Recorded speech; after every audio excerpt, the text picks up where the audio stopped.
Ibinigay ko ang lahat ng mayroon ako at nagpalaki ng isang pamilya ng mga walang utang na loob. Kung tutuusin, wala man lang akong karapatan kumain sa iisang mesa kasama nila. Kung ganoon, hindi ko na kailangan ang pamilyang ito. Ginoong Zhang, pakisabihan ang anak mo na tulungan ako na ilista ang bahay na tinitirhan ko ngayon para ibenta. Oo, ngayon na.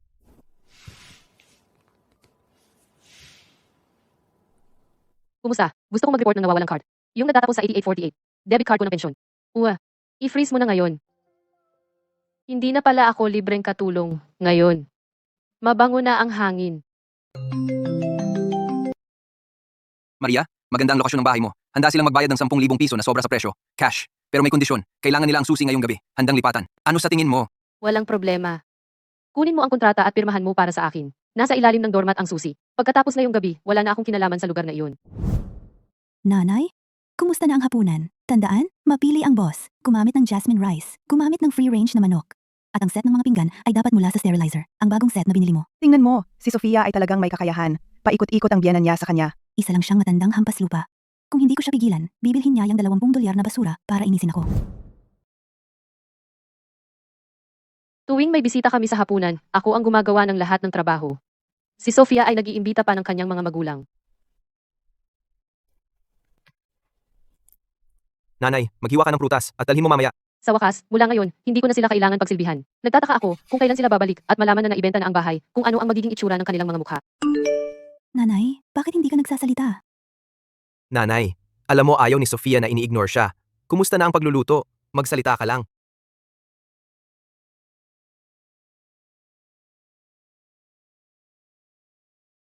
Nag-enjoy lang ako, ayaw kong magluto. Bakit mo ako hinila palabas? Sabi ng nanay ko, nag-e-enjoy siya. Mukhang Crystal Springs ito. Hot Spring Resort, di ba? Crystal Springs, ang footbath doon ay mahigit 100 piso. Isang gabi doon ay 100 piso. Isang taong katulad niya na hindi man lang makabili ng pakwan nang hindi nanghihingi sa iba para sa ilang buto ng linga. Gusto ba niyang pumunta doon? Tingnan mo, ang logo sa tabi ng pool. Hindi pwedeng magkamali. Nanay, huwag kang magpanggap. Saan mo nahanap ang stock photo na yan? Hatiin mo ang 1 sentimo sa 8 piraso bago ito gastusin. Ang paliguan sa ibaba ay binuksan 8 taon na ang nakakaraan at hindi ka man lang nagba-backscrub. Ngayon, nagpapanggap ka pa. Sino ang sinusubukan mong lokohin? Eksakto. Nanay, tigilan mo na ang kakulitan. Si Sofia ay itinuturing kang parang sarili niyang ina, kaya kanya pinagalitan. Sa edad mo, maging mas bukas ang isipan. Umuwi ka na at magluto ng hapunan. Darating ang boss mamayang hapon. Makitid ang isip ko. Ang pinakamalaking pagkakamali ko sa buhay ay ang itanim sa aking pagkatao, ang pagiging praktikal at pag-iipon ng pera hanggang sa buto. Ang pag-iisip ng ganoon ay magtamo ng pag-unawa ng aking anak. Tama ang anak ko. Dapat akong maging mas mapagbigay at mag-enjoy sa buhay. Sofia, ang mga karne ng laro ay nagkakahalaga ng 1,000 piso. Masyadong mahal. Huwag tayong mag-aksaya ng pera. Tatay, huwag kang masyadong magalang sa akin. Nanay ni Daniel, kakakuha lang ng kanyang pensyon kahapon, mahigit 1,400 piso. Nasa card lahat, gamitin mo lang. Tama, tama. Anyway, ang nanay ko ay hindi naman karaniwang nangangailangan ng pera. Ang pagiging masuluhin ang mahalaga.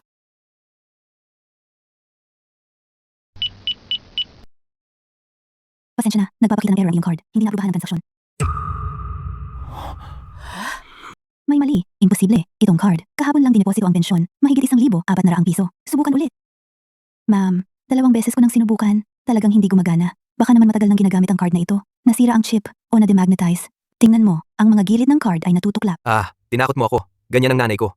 Ginamit niya ang card hanggang sa magkalaslas. Malamang na demagnetize. Sinabi ko sa kanya na kumuha ng bago, pero hindi siya nakinig, matandang lipas.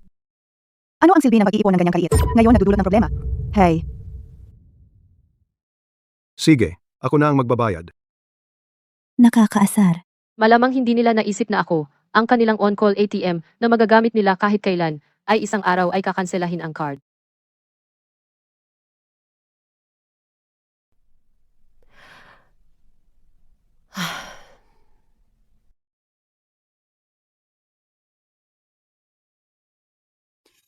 Ang nanay mo hindi man lang sumasagot sa tawag mo. Ano ang ibig niyang sabihin? Ang king crab ay naghihintay sa kanya na magbayad. Paano kung mag-iwan ng mensahe sa group chat ng pamilya? Dahil maraming tao, hindi niya tayo pwedeng baliwalain. Nanay, ang nagde-deliver ng king crab ay naghihintay sa pintuan. Bayaran mo muna. Babalik ako ng bayad pag uwi ko. Daniel, ang nanay mo ay lalong nagiging hindi makatwiran. Tama na ang drama. At ngayon hindi sinasagot ang mga tawag kung masira ang promotion party. Hindi ko siya patatawarin. May respeto ba siya sa akin? Oo naman, ikaw ang pinakamahalagang tao sa kanya. Maria, ano ang sinusubukan mong gawin? Magkunwaring patay kapag hiningan ng bayad? Tingin ko sa iyo ay mababa.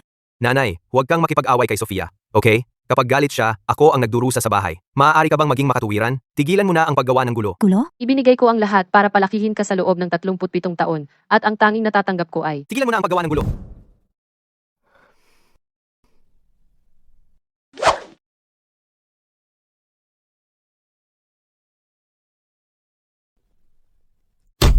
Maria, baliw ka ba? Nakikipagtalo ka sa akin dahil sa ganyang kaliit na halaga? Itinuring kitang pamilya, kaya ako humingi ng tulong sa iyo. Anong klaseng ugali yan? Mahalaga pa ba sa iyo ang pamilyang ito? Mahal, hindi sinasadya ni nanay iyon. pamilya. Sofia, nakalimutan mo, masama ang puso ko. Ang pagbili ng second-hand na blood pressure monitor at tinawag mo akong makasarili at maaksaya. Itinuring mo ba akong pamilya noon? Ngayon binabanggit mo ang pamilya. Masyado kang mapagpanggap. Sobra na ito. Sobra na ang matandang bruhang iyon. Nanay, anong sinasabi mo? Si Sofia ay nagpakahirap para sa pamilyang ito. Ikaw ang biyena niya. Common sense lang naman na tumulong sa pera. Makikipag-away ka ngayon? Para mo na siyang sinaksak sa puso. Maria, ngayon ang promotion party ni Sofia. Sa ganitong okasyon, bakit ka nagiging maramot? Ang pag-uusap tungkol sa pera sa pamilya ay nakakasakit. Maria, hindi ako nangaaway, pero ang mga bata ay maayos. Dapat kang masaya, huwag kang maging kilala bilang walang dahilan. Lahat, mga tao, kayo ang humatol. Dahil nandito na ang lahat, hayaan ninyong linawin ko. Mula ngayon, ang inyong mga sahod ay para sa inyong mga magulang, at ang aking pensyon ay para sa akin. Walang magnanasa ng hindi kanya. Iyon ang pinakatahimik na paraan. Anong ibig mong sabihin, Maria? Ginulo mo ba ang card na iyon? Kaya ba hindi gumagana? Ano ang ginawa mo? Kaya pala ayaw mag-swipe? Matandang hampas lupa, nakikitira ka sa amin, kumakain ng aming pagkain, at ngayon gusto mong nakawin ng pera? Sige, ginagawa mong impyerno ang buhay ko, gagawin ko ring impyerno ang sa iyo. Mahal, kumalma ka. Hindi ngayon ang tamang panahon para mag-away. Ang iyong boss at mga kasamahan darating din dito. Kung walang handa na pagkain, ano ang mangyayari sa posisyon mong tagapamahala? Makakaya mo pa bang panatilihin iyon? Sofia, unahin mo ang mahalaga. Una, ipagluto mo ang matandang bruha. Tungkol sa pera, sa likod ng pinto, marami tayong paraan para iluwan niya iyon. Nanay, nasobrahan ako kanina. Ikaw na ang bahala sa card, basta masaya ka. Pero ang hapunang ito ngayon ay tungkol sa aking hinaharap. Pumunta ka na sa bahay at maghanda ng pagkain. Pag-usapan natin ang lahat mamayang gabi, okay? Hindi pa ito tapos sa akin. Kung sino ang gustong magluto, siya ang magluto. Kunin mo ako ng isa pang bote, ang pinakamagandang red wine na mayroon ka. Noong una, para sa inyo, namuhay akong parang aso. Mula ngayon, mabubuhay ako para sa sarili ko, tulad ng isang tunay na tao. Tungkol sa hapunang iyon, maaari kayong tumingin sa walang laman na kalan at maghintay. Talagang pinipilit mo na. Itong matandang bruha talagang akala ko hindi ko kaya kung wala siya. Sisiguraduhin kong magwawakas na siya ngayon. Kumalma ka. Mahal, kung mag-iskandalo ka, ang hapunan para sa promotion ngayong hapon ay masisira ng tuluyan. Hindi ba sinabi mo na ang boss mo ay pinahahalagahan ang pagkakaisa ng pamilya? Magpahinga ka lang. Mahal, isipin mo ang malaking larawan. Malaking larawan. Huwag mong sirain ang iyong kinabukasan. Oo, magpakumbaba ka lang ng kaunti. Hindi nakakahiya at kapag tapos na, tutulungan ka naming ayusin ang puntos. Matandang hampas lupa. Nanay, hindi ba sinabi mo na may masamang puso ka? Di wag kang magalit. Hindi mo na kailangang magbayad para sa king crab. Kami ni Dania lang bibili ng lahat. Magluto ka lang. Okay lang ba yon? Hindi okay. Magkano bawat kilo ng mga pipino? At magkano bawat plato ng ginadgad na pipino? Paano naman ang aking kakayahan sa pagluluto, ang oras at pagsisikap na ginugugol ko? Hindi ba pera yon? Sige, nakikiusap ako sa'yo. Babayaran kita ng sahod. Sa halaga ng isang chef sa restaurant. Okay? Sige, pag-usapan natin ang malinaw na kwenta. Sa 7 taon ko rito, nakapagluto ako ng 7,665 pagkain. Dahil magkapamilya tayo, bilugan natin pababa sa 7,000 pagkain. Sa isang restaurant, ang 4 na putahing lutong bahay ay nagkakahalaga ng 10 piso. Labor fee lang. Ibaba ko ang presyo ko, sisingilin kitang 6 na piso bawat pagkain. 7,000 pagkain, kabuo ang 40,000 piso. Sofia, magbayad ka, at isusuot ko na ang apron ko. 40,000 piso, Maria, nababaliw ka na ba? Anong magulang ang tumutulong sa kanilang mga anak at maniningil? Ayaw mo lang kaming magkaroon ng magandang buhay. Sinisira mo ba kami? Tulong. Sofia, iyan ay para sa iyong mga magulang. Sila lang ang humihingi ng pulang sobre tuwing pista opisyal at gusto kanilang dalhin sa Boracay at Palawan, mamili ng mga mamahaling bag. Mayroon ba silang naghugas ng pinggan para sa'yo o nagbantay ng mga bata kahit isang araw? Sige, ikaw ang may gusto. Maria, hindi ba ikaw ang pinaka-protective sa iyong nag-iisang anak na lalaki? Hindi ka ba natatakot na wala siyang tagapagmana? Sasabihin ko sa'yo, kung ngayon ay hindi ka babalik para magluto at humingi ng tawad, pupunta agad ako kasama si Daniel sa munisipyo para makipaghiwalay. Gagawin kong hiwalay na lalaking walang may gusto sa iyong anak. Hindi mo na makikita ang iyong apo na lalaki at babae. Tingnan natin kung gaano kakatigas. Sinong bibitaw ay duwag? Si Daniel, itong mamas boy, ay hindi magiging magaling kailanman. Akala mo matatakot ako. Ano ka ba talaga? Ikaw na walang utang na loob. Ipapakita ko sa'yo. Sofia, ikaw. Kunin mo, nakakadumi tingnan. Nanay, ano bang problema mo? Gusto mo bang wasakin ang pamilyang ito bago ka maging masaya? Humingi ka ng tawad kay Sofia ngayon din. Ibenta mo na ang debit card ng pensyon. Magluto ka lang ng maayos. Kung hindi, talagang diborsyuhan niya ako. Gusto mo bang mamatay ako? Gusto niya ng diborsyo. Hayaan mo siyang diborsyuhan ka. Ano ba ang kinakatakot mo? Ang babaeng tulad niya ay hindi karapat-dapat pahalagahan. Nanay, paano ka naman naging ganyan ka-selfish? Naisip mo ba ako kahit minsan? Ako ang selfish. Daniel, ibinigay ko sa iyo ang buong buhay ko. Ikaw, dahil sa ilang matatamis na salita ng asawa mo, nakipag-isa ka sa kanya para pigain ako. Sino ba talaga ang selfish dito? Naalala mo ba ako? Ano bang nangyari sa matandang ito? Ano bang problema niya? Matigas ka pala, ha? Sige, ibibigay ko ang gusto niya. Mag-book na tayo ng appointment para sa diborsyo ngayon din. Ipadala ko sa kanya ang screenshot ng kumpirmasyon. Tingnan natin kapag nakita niya ang kanyang mahal na anak na magiging binata, kung matigas pa rin siya. Tama. Ganyan mo siya dapat harapin. Para malaman niya kung sino ang nagdedesisyon sa pamilyang ito. Mapapaluhod siya sa pagmamakaawa na huwag kang diborsyuhan.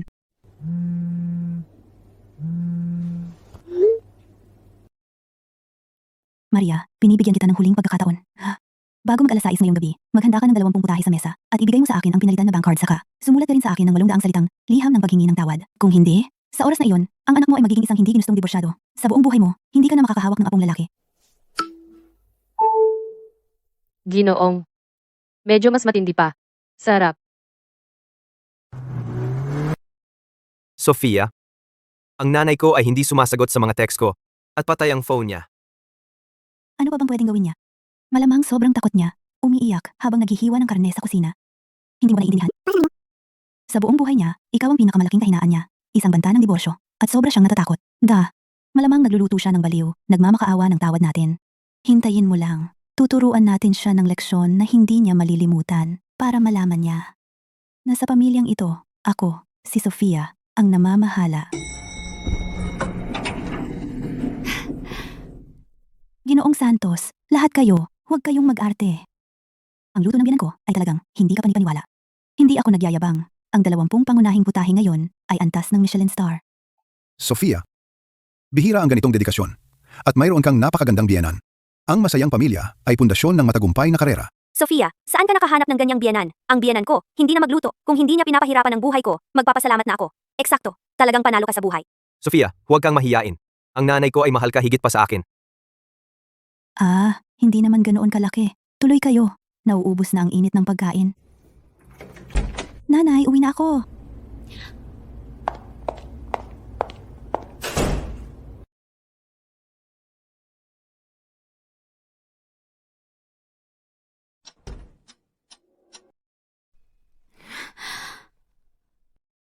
Sofia, ito ba ang tinatawag mong ang toss ng Michelin star? Isang pagkakamali. Tiyak na isang pagkakamali yan. Nanay. Nanay, nasaan ka? Anong nangyayari? Hindi ba sinabi mong naghanda ka buong hapon? Buong hapon? Sinabi mong naghanda? Hindi ito mukhang handaan. Mukhang may nanloob.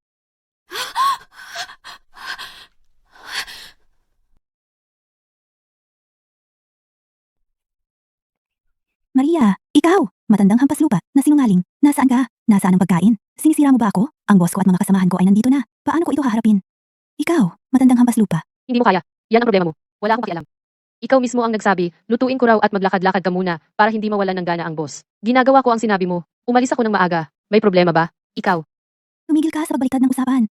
Sasabihin ko sa'yo, hindi pa ito tapos. Maghintay ka lang.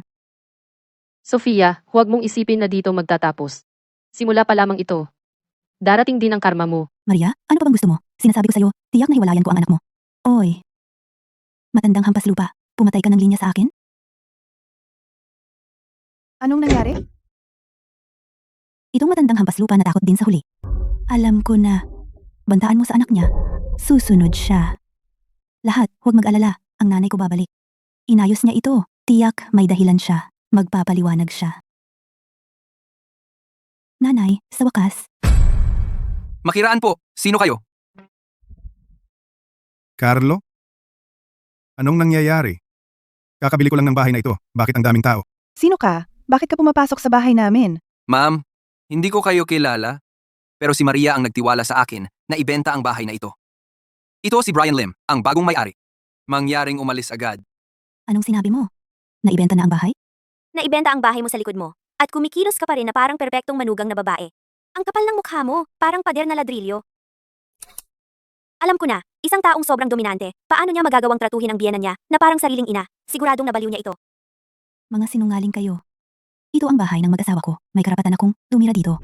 Yang si Maria Santos, isang matandang hamaslupa ng isang bahay nasa hukay. Paano siya nangahas ibenta ang bahay nang wala ang pahintulot ko? Binibini, ang batas ay tungkol sa karapatan sa ari-arian, hindi kung sino ang pinakamaingay. Ang may-ari, si Maria Santos, ay may nag-iisang pagmamay-ari at legal ang pagbebenta. Ito ang bagong titulo ng ari-arian. Ang pangalan ngayon ay Ginoong Brian Lim. Mga tao, ang paglabag sa ari-arian ay ilegal. Carlo, huwag mong sayangin ang iyong hininga sa kanila. Kumusta ito ba ay 911? Kakabili ko lang ng bahay na ito. At may grupo ng mga hindi kilalang tao na tumatangging umalis. Sila ay pinaghihinalaang nakakagambala sa kapayapaan. Mangyaring magpadala ng mga opisyal kagad. Huwag tumawag ng pulis. Ginoong, aalis na kami ngayon. Sofia, tigilan mo na ang paggawa ng eksena. Mag-empake ka na agad. Sofia, ano ang ginawa mo? Ano ang ginawa mo para pilitin ang biyenan mong babae na ibenta ang bahay? Ako, wala akong ginawa. Nakita ko na ang masasamang relasyon ng biyenan at manugang, ngunit itulak sa ganitong kalawakan ay bago sa akin. Tungkol sa iyong promosyon, sa palagay ko dapat nating pag-isipan muli. Buntong hininga. Hindi mo talaga kilala ang isang tao. Nasira ang buong pananaw ko sa mundo. Ginong Santos, teka, pakinggan mo muna ako. Maria Santos, matandang hampas lupa ka, hindi pa tayo tapos. Paumanhin, ang numerong iyong dinial ay naka-off. Naka-off ang telepono, ha? Pupunta ako sa group chat ng pamilya at hayaan ang lahat na humusga. Sumpa ko, makukuha kita. Maria Santos, tao ka ba talaga? Pumuslit ka at ibinenta ang bahay. Saan titira sina Timo at Lia? Nababaliw ka na ba? Kung hindi ka agad babalik at magpaliwanag, hindi kita papakawalan. Nanay, isama mo ako pabalik. Kalagitnaan ng gabi na.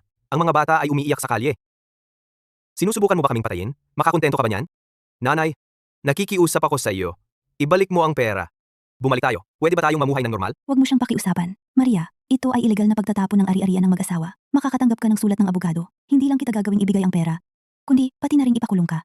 Kulong? Sofia, wala ka bang alam sa batas o nagdedeliryo ka? Ang bahay ay binayaran ko ng buo 30 taon na ang nakalilipas. Malinis ang titulo ng lupa, tanging ang aking pangalan ang nakalagay. Pwede ko itong ibenta kahit kailan. Pwede ko itong i-donate kahit kailan. Kinikilala ng batas ang titulo. Hindi ang iyong sinungaling na bibig. Buwisit, iyon ang bahay ng mag-asawa ko. Nanirahan ako doon, kaya akin iyon. Maria, isipin mo, paano haharapin ni Daniel ang mga tao sa hinaharap? Alam ko na hindi dapat ilabas sa publiko ang maruming na bata. Ngunit dahil iniisip ng lahat na wala akong puso, hayaan ninyong sabihin ko sa inyong lahat kung bakit ako walang puso. Gumastos ako ng 20 piso sa isang second-hand na blood pressure monitor. Tinawag ako ni Sofia na makasarili at gastadora at ninais na maaga akong mamatay. Para makakuha ng promotion, inanyayahan niya ang amo niya para sa hapunan at pinilit akong magluto 20 paunahing putahe ng mag-isa. Pero hindi man lang niya ako pinayagang umupo sa mesa. Sabi niya ang matandang bruha na ito ay nakaharang, sinisira ang gana ng amo. Ang ganyang mabuting manugang na babae maaaring kunin ng sino mang may gusto sa kanya. Ako, Maria Santos, ay hindi sapat na mabuti para sa kanya.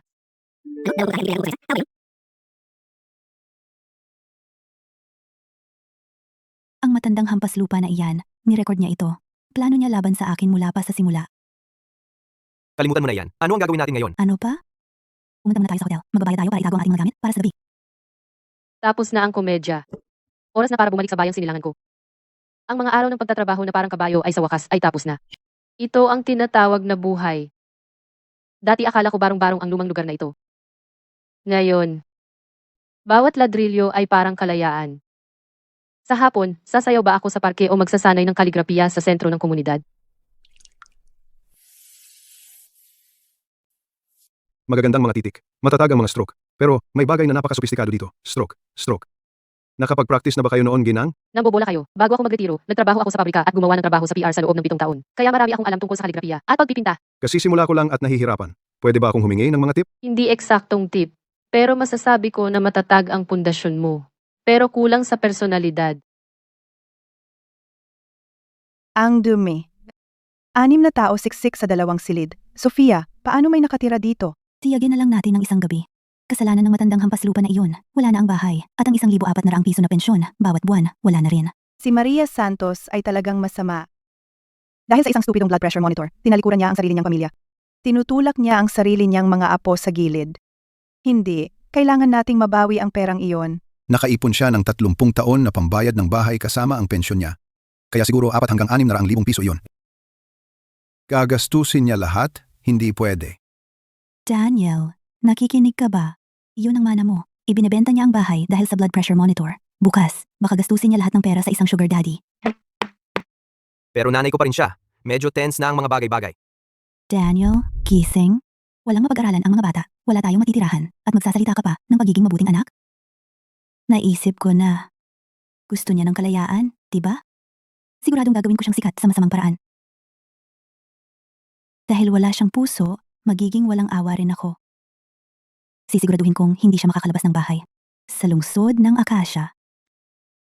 Si Maria, mas inuuna ang pag-aalaga ng mukha kaysa sa iba. Sobrang luma na ang kanyang estilo kung gusto niyang maglaro ng matigas. Sige, saktan natin siya sa kanyang mahina. Daniel, mag-apply na tayo ng divorce ngayon din. I-screenshot ang appointment number at i-post sa group chat ng pamilya. Sabihin na siya ang naghiwalay sa atin, sinira ang pamilyang ito. Hindi ba siya baliw sa kanyang pinakamamahal na anak? Hindi ako naniniwala. Nahahayaan kanyang mawala ang asawa at mga anak mo. Gagana talaga ang planong ito. Laging nahuhulog ang nanay ko sa ito. Bilisan mo. Maya, masaya ka na ba? Panalo ka na. Para sa iyong kaawa-awang pagmamalaki?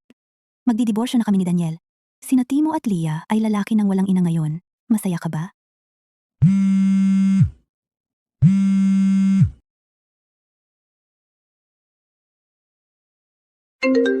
Nanay, tumigil ka na sa paggawa ng gulo, okay? Si Sofia ay talagang magdidiborsyo sa akin. Kailangan mo ba akong itulak sa bingit? Panoorin ang pamilyang ito na magkawatak-watak hanggang sa masiyahan ka? Tingnan mo ang mga magulang ni Sofia at kung gaano sila laging nakangiti sa atin. Pero ikaw, ang ginagawa mo lang ay palalain ng mga bagay. Ano pa ba ang kaya mong gawin? Laging nakangiti. Kung ako ay naging katulad ng iyong mga biyanan at hindi gumastos ng kahit isang sentimo sa iyong pamilya sa buong buhay ko, kunin lang ang pera mo tuwing pista opisyal at hayaan kang mag-alaga sa akin sa mga biyahe, syempre kaya kong ngumiti ng mas maliwanag kaysa sa iba. Nakakaawa lang. Na ang ginawa ko lang ay magtrabaho ng parang kabayo at ibigay ang lahat. At ano ang makukuha ko? Tinatawag na makasarili at sakim. Daniel, kung sa tingin mo ang mga Garcia ay napakagaling na mga magulang, sige, lumipat ka sa kanila at maging anak nila.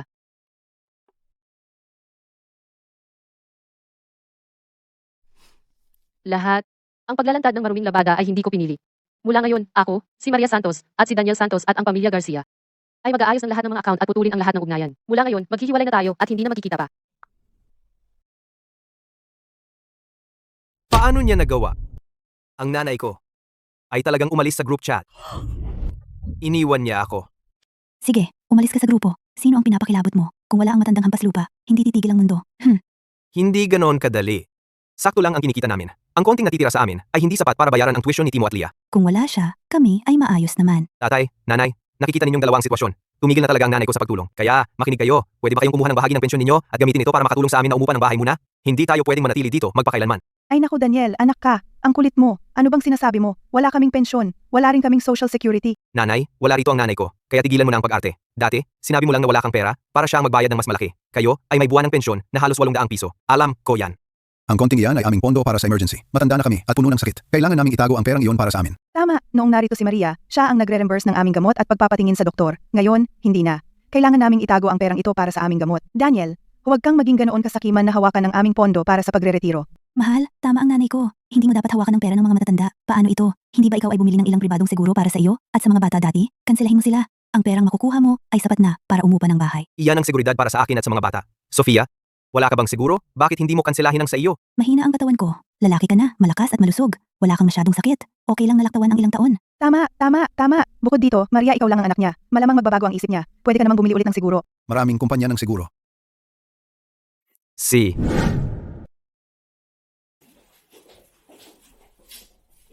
Ito ba ay lugar para sa tao? Mas maliit pa sa palikuran sa bayan natin? Diyos ko, ang mantika sa kusina na ito pwede kaya itong gamitin bilang mantika. Daniel, seryoso ka bang gusto mong paikliin ang aming buhay? Ayoko rito, mabaho dito. Gusto kong umuwi. Gusto kong kumain ng handmade na bola-bola ni Lola. Totoo, medyo maliit talaga ang kwartong ito. Nanay, tatay, hindi naman sa ayaw ko umupa ng mas malaking bahay. Ang pera na meron tayo, hindi sapat. Kinuha ko na ang pera mula sa insurance ko. Ang perang nakuha ko, sakto lang para sa lugar na ganito. Mas malaki, hindi natin kaya ang deposito. Siyempre, kung kayo dalawa ay magambag ng kaunti, tulungan kami. Tiyak na gaganda ang buhay namin. Daniel, tiningnan ko ulit. At maganda naman pala ang lugar na ito. Maliit pero kompleto. Masanay ka rin. Tama ang tatay mo. Kakayanin namin. Ayos lang. Gutom na ako. Mahal, ano ang ulam? Daddy, ang nanay ko ang gumagawa. Nanay? Hindi ako marunong magluto. Kaya, ang hapunan? Naku, hindi pwede. Sumasakit ang likod ko. Sandaling tumayo sa kusina, sobrang sakit. Para sa akin, ang kaya ko lang ay sunduin ang mga bata. Magluto, hindi ko kaya. Nanay, tulungan mo naman kami. Si Daniel talaga ay hindi marunong magluto. Hindi naman tayo pwedeng magutom, di ba? Bobo ka ba? Kung sino man ang magluto sa bahay na ito, magiging alipin. Kailangan mong magtakda ng patakaran ngayon. Buong buhay ko, sinira ang tatay mo, kaya ako laging nagluluto. Hindi pwedeng sirain ang isang lalaki. Mahal, may sakit ang nanay ko. Tungkol sa pagluluto, ikaw na ang gagawa.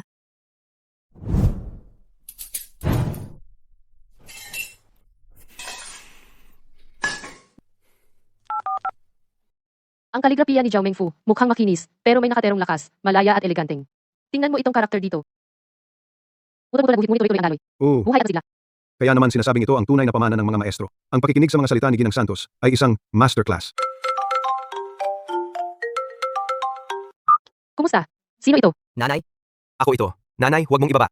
Nakikiusap ako, pakibalik ka. Hindi ako marunong magluto. Hindi pa kami naghahapunan. Ah, nakangiti ka ngayon, pero paano ang biyanan mong lalaki at babae? Bakit hindi sila nagluluto para sa iyo? Ayaw mong bumalik, sabihin mo lang. Bakit ang sarcastic mo? Sige, hindi na ako magiging sarcastic. Gusto mong bumalik ako? Sige, ipakita mo muna ang sinseridad mo. Lahat ng pera na ibinigay ko sa iyo sa loob ng 7 taon. Bayaran mo ako ng bawat sentimo.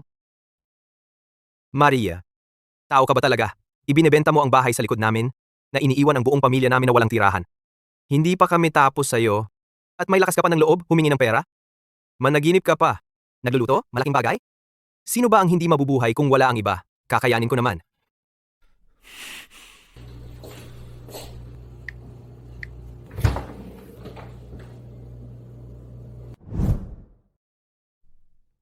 Ginang Santos, may problema ba sa bahay? Mukha kang maputla. Iyon ay mahabang kwento. Pasensya na at nasaksihan mo ito. Sa edad ko, ang buhay ko ay naging isang ganap na gulo. Naiintindihan ko. Ang dati kong manugang na babae ay katulad ng sayo dahil isa lang ang anak kong lalaki. Naisip niya na kaya niya kaming samantalahin at nagplano para makuha ang lahat ng aking ari-arian sa kanyang pangalan. Noong nakaraang taon, pinaghiwalay ko sila. Hindi ko inaasahan na ikaw ay may katulad na karanasan. Maria, pwede ka bang pumunta rito? Oo, darating.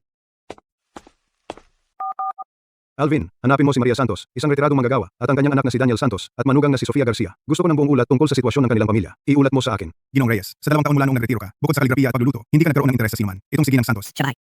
Masyado kang madaldal. Gawin mo lang ang trabaho mo, naunawaan. Huhukayin ko ang lahat tungkol sa 3 henerasyon ng kanilang pamilya, hanggang sa pinakamaliit na detalye.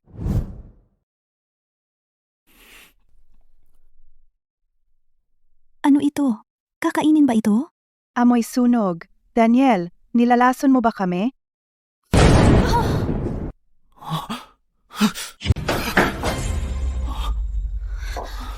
Anong nangyayari?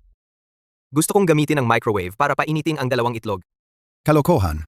Talagang kalokohan ito. Wala kang magawang tama at kinakain mo lahat ng makita mo. Subukan mong magluto at muntik mo nang pasabugin ang bahay. Wala ka kundi isang matandang hampas lupa. Hindi ko kaya. Gaya ni Sofia na marunong. Babae naman kasi siya. Eh ano kung babae siya? Sa panahon ngayon, sinong babae sa bahay ang hindi ginagawang reyna? Sa ang sambahayan, hindi nagluluto ang lalaki. Hindi ka malaki ang kita, hindi marunong magluto, at ang gawaing bahay mo ay gulo. Ngayon nawala na rin ang bahay. Isang matandang hampas lupa tulad mo. Kung iiwanan mo ang ating Sofia, sinong babae ang magpapakasal sa'yo? Tama na. Magpapatake out na lang ako.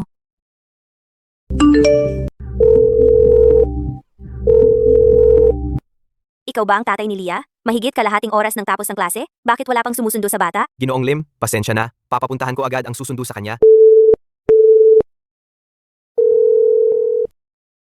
Sofia, sobrang abala ako. Pwede bang ikaw na ang sumundo sa mga bata? Abala ako, okay? Walang oras.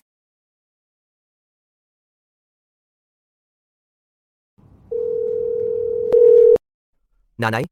Hindi ba sabi mo tutulong ka sa pagsundo sa mga bata? Bakit hindi ka pumunta? Aba, sige na. Nagbago na ang panahon. Noon may oras ako. Ngayon kailangan kong magpa-facial at sumayaw. At may laro akong poker mamayang gabi. Masyado akong abala. Kailan pa ako magkakaoras para sumundo sa bata?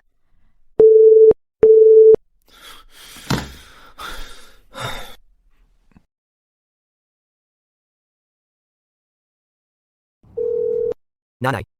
Pakiusap pumunta ka sa preschool at tulungan akong sumundo sa mga bata. Tumawag ang guro para paalalahanan tayo. Papuntahin mo ang biyanan mong lalaki at babae. Hindi ba sila libre? Bumalik na ako sa aking bayang silangan, lungsod ng Akasya. Bumalik ka sa bayang sinilangan mo. Maria, ano ang ibig mong sabihin yan? Dahil lang sa isang walang kwentang blood pressure monitor, ginawa mong ang ating tahanan baligtad. At pagkatapos, ay lalayo ka lang. Ayaw mo akong magkaroon ng magandang buhay, di ba?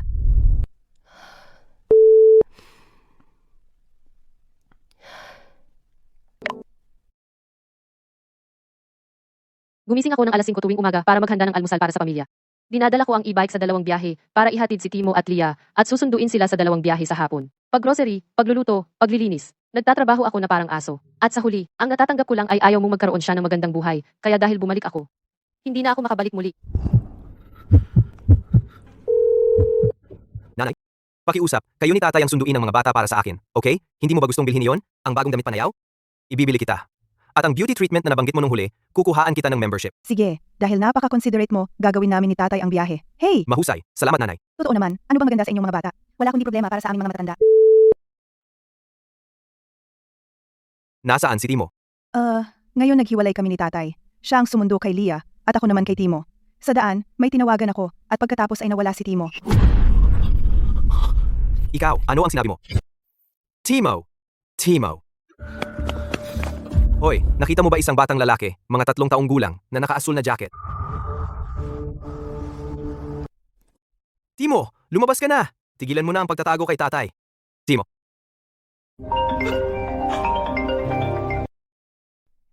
Daniel, natagpuan na si Timo. Bumalik ka na dito ngayon. Ang mga pulis ay naghatid sa kanya pa uwi. Timo. Timo, huwag kang matakot. Hindi na ito mauulit. Sige, bumalik na si Timo. Magluto ka na ng hapunan. Kain? Yan lang ba ang lagi mong iniisip? Hiniling ko sa iyo na sunduin ang anak ko, ang sarili mong apo, pero nagdahilan ka at nakipagtawaran, at halos mawala siya, at may lakas ka pa ng loob na umupo dito at maghintay ng hapunan? Ang nanay ko ay walang puso, at ang buong pamilya mo ay wala ring maganda. Tamad, makasarili, gustong kumain, magluto ka mag-isa. Bakit ako tinitingnan mo? Ano, gusto mo ako magluto? O ano, si Daniel ay hindi gagawa, kaya sino ang gagawa? Mami, gutom na ako. Bukod dito, kung hindi mo kaya ang mga bata, bakit mo sila ipinanganak? Para sa pinasingaw na apahap na ito, ang kontrol sa init ang susi. Saglit lang, kulang sa luto. Pag sobra, sobrang luto. Eksakto. Karaniwan akong nagdadagdag ng ilang hiwa ng luya at puting bahagi ng sibuyas na pinasingaw para tanggalin ang amoy ng isda at palakasin ang aroma. Maria Santos, talagang pareho tayo ng panlasa. Gayun din, ang toyo para sa isda dapat ikaw ang gumawa para mailabas ang pinakamataas na kasariwaan ng isda.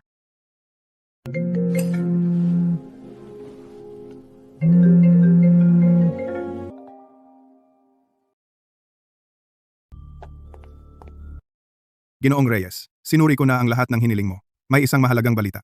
Naku, anong balita? Nalaman ko na si Sofia Garcia ay nagtatrabaho sa kumpanya ng matandang kaibigan mong si Ginoong Cruz. Siya ang namamahala sa pananalapi dahil sa relasyon mo kay Ginoong Cruz. Ang pagpapaalis sa kanya ay napakadali lang. Gayunpaman, walang madali. Pagkatapos ng lahat, siya ay pamilya ni Ginang Santos. Ginoong Reyes, naunawaan ko. Alis na ako. Nanay, marami akong pinag-iisipan kamakailan. Bata at mangmang ako noon. Nagsalita ako nang hindi nag-iisip. Mabuting tao ka. Huwag mo akong sisihin. Nanay, kahit wala kang pakialam sa amin, kahit nasa sina Timo at Leah. Ang dalawang bata ay umiiyak para kay Lola araw-araw. Sophia, ikaw ang nagsilang sa mga bata, kaya dapat mong pasanin ang responsibilidad ng isang ina.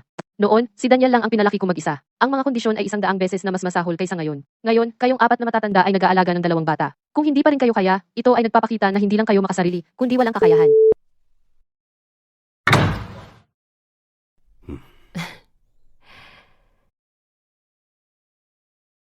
Pagkatapos ng habang buhay na pagsusumikap, ngayon alam ko na. Ang pinakamaganda ay ang paglubog ng araw. Sofia, nagihaw ka ba ng uling o nagluto ng hapunan? Sina Timo at Leah ay gutom na hindi na makaiyak. Nanay, kumakalamang tiyan ko. Gusto ko ng hipon ni Lola. Kain. Gusto ko rin kumain. Sino ang magluluto para sa akin?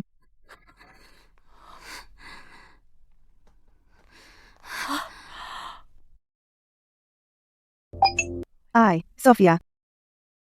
May hawak kang mahigit 2,000 piso bilang lihim na ipon. Inipon ko ito para sa matrikula ng mga bata. Naku, ang galing ng mahal ko. Kung handa kang maglabas bawat buwan 400 piso bilang bayad, ang tatay mo at ako ay garantisadong maghahatid sundo sa mga bata, papunta at pauwi ng paaralan nang walang problema. Nanay, 400 piso ayos lang. So, tungkol sa pagluluto, ikaw ba ang mag-aasikaso niyan din? Wala yan. Ang pagluluto ay napaka-istorb. Ang daming usok sa pagluluto, masama sa balat, hindi ko gagawin yan. Bukod pa riyan, sa tingin ko, okay lang ang take out at pwede kang kumain ng iba-iba araw-araw. Sige, pero wag mong mawala ang mga bata ulit. Mahal, tingnan mo. Ang palaging take out ay hindi tama. Mahal ito at hindi masustansya. Bakit hindi mo subukan ulit bukas? Sofia, tapos ka na? Ito na ang naging pamilya natin. Sino ang may kasalanan? Kung hindi dahil sa'yo noon na nagpumilit na mag-eskandalo sa blood pressure monitor na iyon, magagawa ba ng nanay ko na gumawa ng ganong eksena sa atin? Mawawala ba sa atin ang bahay? At ngayon may lakas ka ng loob na hilingin sa akin na magluto?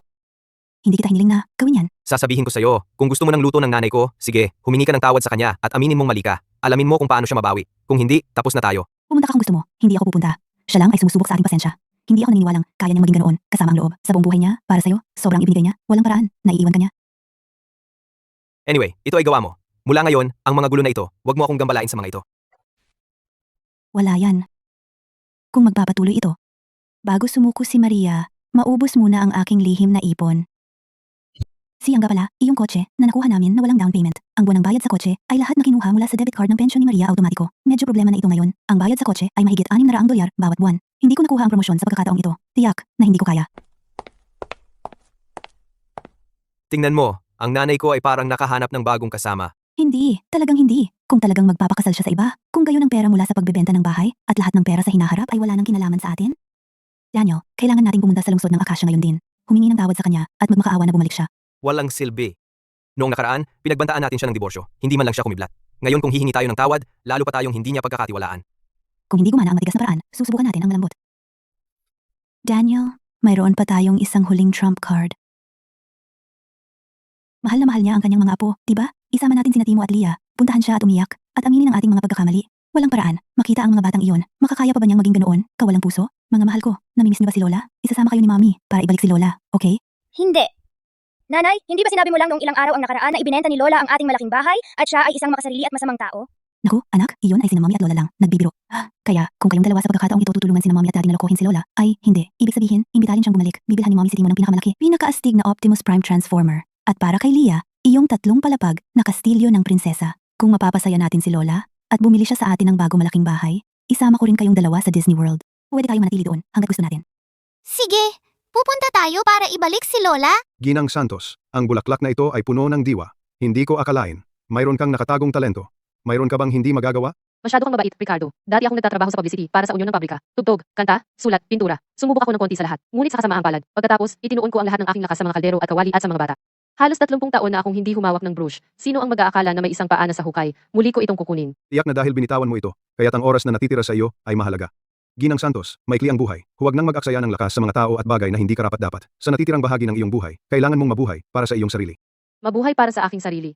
Oo, ang unang kalahati ay inilaan ko para sa aking anak na lalaki. Ang ikalawang kalahati, kailangan kong mabuhay ito ng lubos para sa aking sarili. Nanay, tingnan mo, naparito kami para iuwi ka. Lola, sobrang gusto ko na ang iyong nilagang baka. Lola, umuwi ka na sa amin. Hindi ako makatulog kung wala ang iyong mga kwento. Nanay, ang sama ko talaga. Hindi dapat ako nakipag-away sa iyo dahil sa isang walang kwentang blood pressure monitor. At tiyak na hindi dapat ako nagkalat ng kalokohan sa group chat ng pamilya. Wala ako sa tamang pag-iisip noong araw na iyon. Saktan mo ako, sigawan mo ako, parusahan mo ako, sa gusto mong paraan. Patawarin mo ako. At, bumalik ka na sa amin. At, Nanay, mas makapal ang dugo kaysa sa tubig. Kaya mo bang tiisin na makita ang buong pamilya nating umupa ng tumutulo na barong-barong, nakatira sa lansangan? Lola, umuwi ka na agad. Ang luto ni nanay ay napakasama. Sawa na ako sa take-out. Lola, gusto ko lang ang iyong gawang bahay, bola-bolang baka.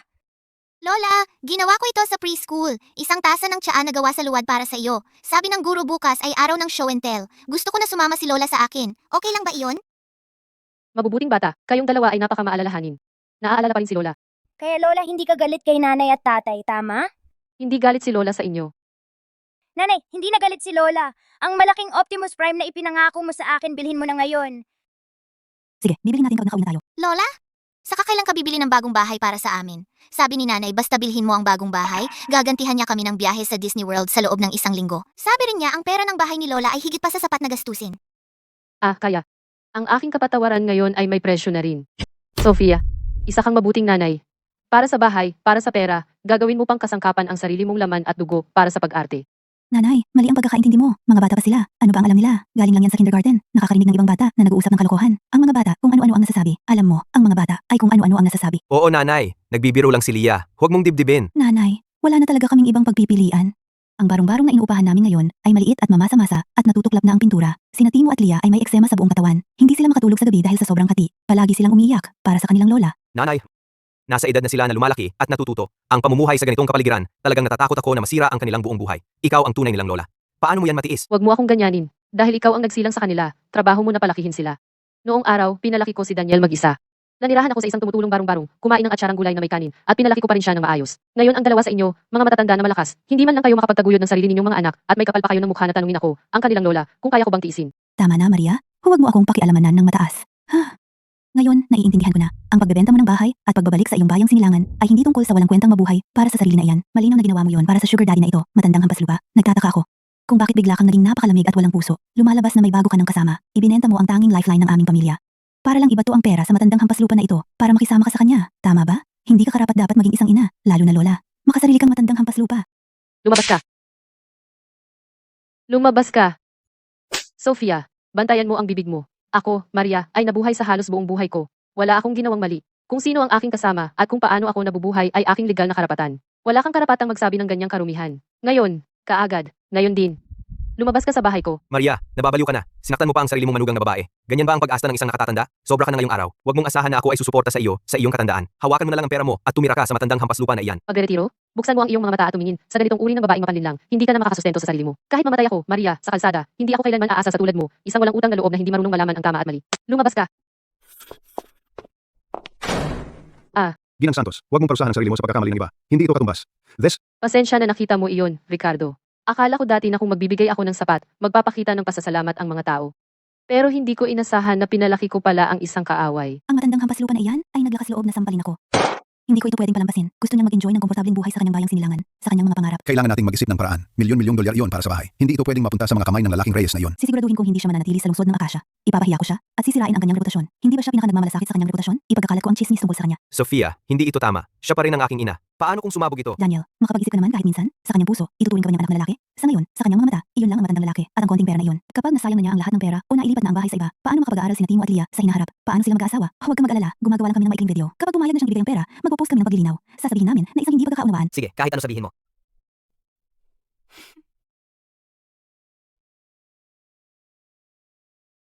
Hoy, tingnan mo, yung babaeng iyon, siya ba yung nasa video? Yung walang pusong matandang bruha? Siya iyon, walang duda. Sa edad niya, mukha naman siyang disenteng tao. Paano siya naging napakalupit? Pinaglaro pa niya ang sarili niyang anak. Napakawalang hiyang matandang bruha. Maria, may masamang nangyari. Kailangan mong tingnan sa online. Ikaw ang trending. Hoy, lahat. Ayoko talagang ilantad ang ating mga kahihiyan. Pero ang biyenan ko, para sa isang lalaki na kakilala niya lang, palihim na ipinagbili ang bahay namin mag-asawa na halos 10 taon, nang hindi namin alam. Ngayon, ang aming pamilya na 4 ay walang matitirahan. Nanay, ang mga bata ay bata pa. Ang matandang bastardo na iyon ay dapat paghiwa-hiwain. Kailangan nating ilantad siya sa isang lugar na ganito. Ang konsensya mo, hindi ba nasasaktan kahit kaunti? Daniel, anak ka nga, di ba? Abogado Ramos. May hihilingin kami sa inyo. Pwede ba kaming mangalap ng ebidensya? Gusto kong idemanda ang anak ko at ang manugang ko. Maria, napanood mo na ba ang trending na video? Ano ang gusto mo? Simple. Una, lahat ng pera mula sa pagbebenta ng bahay ay ilalagay sa angko. Pangalawa, palitan ng debit card mention at ibigay sa nanay ko para pamahalaan. Pangatlo, bumalik ka at humingi ng tawad sa buong pamilya. Simula ngayon, ikaw na lang ang mag-aalaga sa mga bata at magluluto. Kung papayag ka, ipapaliwanag namin na ito ay isang hindi pagkakaunawaan. Kung hindi, masisira ka. Nanay, sumang-ayon ka na. Alam mo ba kung gaano ako nahiya sa harap ng mga biyenan ko? Kung patuloy kang matigas ang ulo, Ititiwalag kita. Daniel, makinig ka sa akin. Hindi na ako ang nanay mo at hindi ka na anak ko. At saka, Sofia, magkikita tayo. Sa code. Sofia, binaba niya ang tawag. Sabi niya, magkita tayo sa korte. Magkita tayo sa korte. Si Maria Santos, sa buong buhay niya, ang pinakamahalaga ay ang kanyang reputasyon. Ngayon, ang reputasyon niya ay halos nasira natin. Wala siyang choice kundi ibigay ang pera. Ano pa bang magagawa niya? Tama. Daniel, huwag kang matakot. Ang nanay mo ay matigas lang ang ulo. Ikaw lang ang anak niya. Kung hindi niya ibigay sa'yo, hindi naman niya dadalhin sa libingan. Galit lang siya sa'yo. Hinihintay ka niyang magmakaawa muli. Bigyan mo siya ng paraan. Tama yan. Bigyan mo siya ng ilang araw para huminahon. Kapag ang chismis ay lumubog sa kanya, wala na siyang choice. Kumusta? Si Ginoong Daniel Santos po ba ito? Ako po ang abogado ni Ginang Maria Santos, Abogado Ramos. Sa pamamagitan nito, formal ko kayong inaabisuhan at ang iyong asawa, Ginang Sofia Garcia, na ang mga video na inyong na-post sa mga online platform ay bumubuo ng matinding paninirang puri. Sa loob ng 24 oras, burahin ang lahat ng peking video at maglabas ng pampublikong paghingi ng tawad. Kung hindi, magsasampa kami ng kaso agad. Hindi ito biro, mangyaring kumilos ng naaayon. Sofia, Ito'y totoo, abogado iyon. Idinimanda niya tayo ng paninirang puri. Ang paninirang puri ay maaaring makulong ka. Sige, Maria Santos, ikaw, talagang naghahanap ka ng gulo dahil gusto niyang sirain ang tulay. Lalaban tayo hanggang dulo. Tara na. Hindi ba siya pinakaalala tungkol sa matandang bruhang si Ricardo? Hanapin natin siya ngayon. Pupunta tayo sa pintuan niya at magugulo. Ito ay kahindik-hindik. Lahat, halika tingnan. May isang lalaking nagngangalang Ricardo Reyes. Isang ganap na mapagkunwari ng daraya sa mga balo para makuha ang pera nila. Siya ang lalaki na umakit sa aking kawawang balong biyan ng babae. Niloko niya ito para ibenta ang kanyang nag-iisang bahay at pinalayas ang aming pamilya na 4 sa bahay. Ngayon ang 2 kong anak ay hindi man lang makabili ng pagkain. Wala siyang iba kundi isang lobo na nakadamit upa. Linte! Matandang manyak ka. Pinaalis mo ang anak ko at manugang ko sa bahay nila. Ang 2 kong kawawang apo kailangang matulog sa lansangan ngayong gabi. Mga taong tulad mo mapapahamak. Kahiya-hiya. Totoo pala ang video. Itong biyenan, para sa ibang tao, pinabayaan ang sariling anak at apo. Makinig kayo, lahat. Itong si Ricardo Reyes, hindi lang niloko ang biyanan ko sa pera. Manahimik ka. Nakita mo? Anong sinabi ko? Hindi na kaya ng matandang hampaslupa na yan ha? Sigurado nandito siya para magmakaawa. Mahal, tandaan mo, kahit gaano siya umiyak at magmakaawa mamaya, huwag kang papayag. Sa pagkakataong ito, dapat natin siyang patigilin minsan at tuluyan para malaman niya simula ngayon kung sino talaga ang may kontrol sa pamilyang ito. Oy, nanay, sa wakas nagpakita ka na. Akala ko, magtatago ka duwag, magpakailanman. Pakinggan mo ako. Ang pagtatago ay hindi makakatulong. Kung ibibigay mo lang ang pera ng bahay ngayon at luluhod ka para humingi ng tawad sa akin, magiging mabuti ako at kakalimutan ko na ito ngayon. Tama! Ilang taon ka na ba? Hindi mo ba alam ang lugar mo? Bilisan mo at humingi ka ng tawad sa mahal ko. Tapos ka na ba? Actually, magsasalawasan ako pero dahil mabilis ka nang dumating, pwede na natin makawan ng pagluhod. Hindi mo kailangan at humingi ng tawad sa akin. Masyado na kitang naging mabait.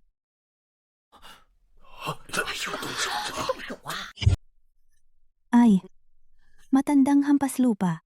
Anong tapang mong saktan ako? Tingnan niyo lahat, nagwawala siya. Inilantad ko siya, yung maruming relasyon ng matandang byuda. Ngayon, napahiya siya at galit na galit. Sinaktan niya ako. Sofia, pwede kang maging walang hiya, pero huwag mong siraan ang mga inosenteng tao. Ricardo, ay isang kaibigan na nakilala ko sa aking bayang Sinilangan. Ngayon, kunin mo ang iyong mga tao at umalis na kayo. Huwag kang maglakas loob na sirain ang pangalan ni Ricardo dito. Kakilala lang? Asa? Nagsinungaling ka dati. Sabi mo pupunta ka raw sa spa. Pero sa likod ko pala, nakikipagkita ka sa matandang hampas lupa na iyan. Binabalangkas kung paano nakawin ang mga ari-arian ng pamilya natin, diba? Maria, ang iyong mapagpanggap na pag-uugali ay nakakadiri. Halika! Halika! Ipapakita ko sa lahat ng nasa group chat. Hayaang sila ang humatol. Ito ang aking dakilang biyanan. Dahil nahuli ko siyang nandaraya para sa isang walang kwentang matandang hampas lupa. Talaga niya akong sinaktan ako, ang kanyang manugang na babae, sa publiko.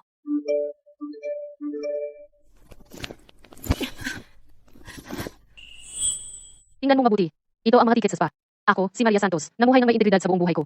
Hindi ako papayag na siraan ng mga tulad mo. Magpatuloy kang magpanggap. Sige lang. Nanay, sa tingin mo ba 3 taong gulang kami? Spa? Kalimutan mo na. Paliguan. Ilang taon ka nang hindi pumupunta? Para sa isang walang kwentang matandang hampas lupa, gagawa ka ng ganyang kasinungalingan? Nakakahiya ka.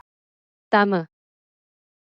Ilang taon na akong hindi pumupunta. Nagtipid ako at nag-ipon. Hindi bumili ng bagong damit, hindi nagbakasyon, ginamit pa ang pinakamurang telepono. Para kanino ito? Lahat para sa iyo. Ginawa ko ito para bigyan kayo ng mas magandang buhay ng mga bata. Ikaw ang nanay ko. Ipinanganak mo ako. Pinalaki mo ako. Nagsakripisyo ka para sa akin. Hindi ba dapat mong gawin yun? Bakit mo pa ako inanak? Gumawa ka ng konting bagay at inaasahan mo magpapasalamat ako na yumuko sa'yo?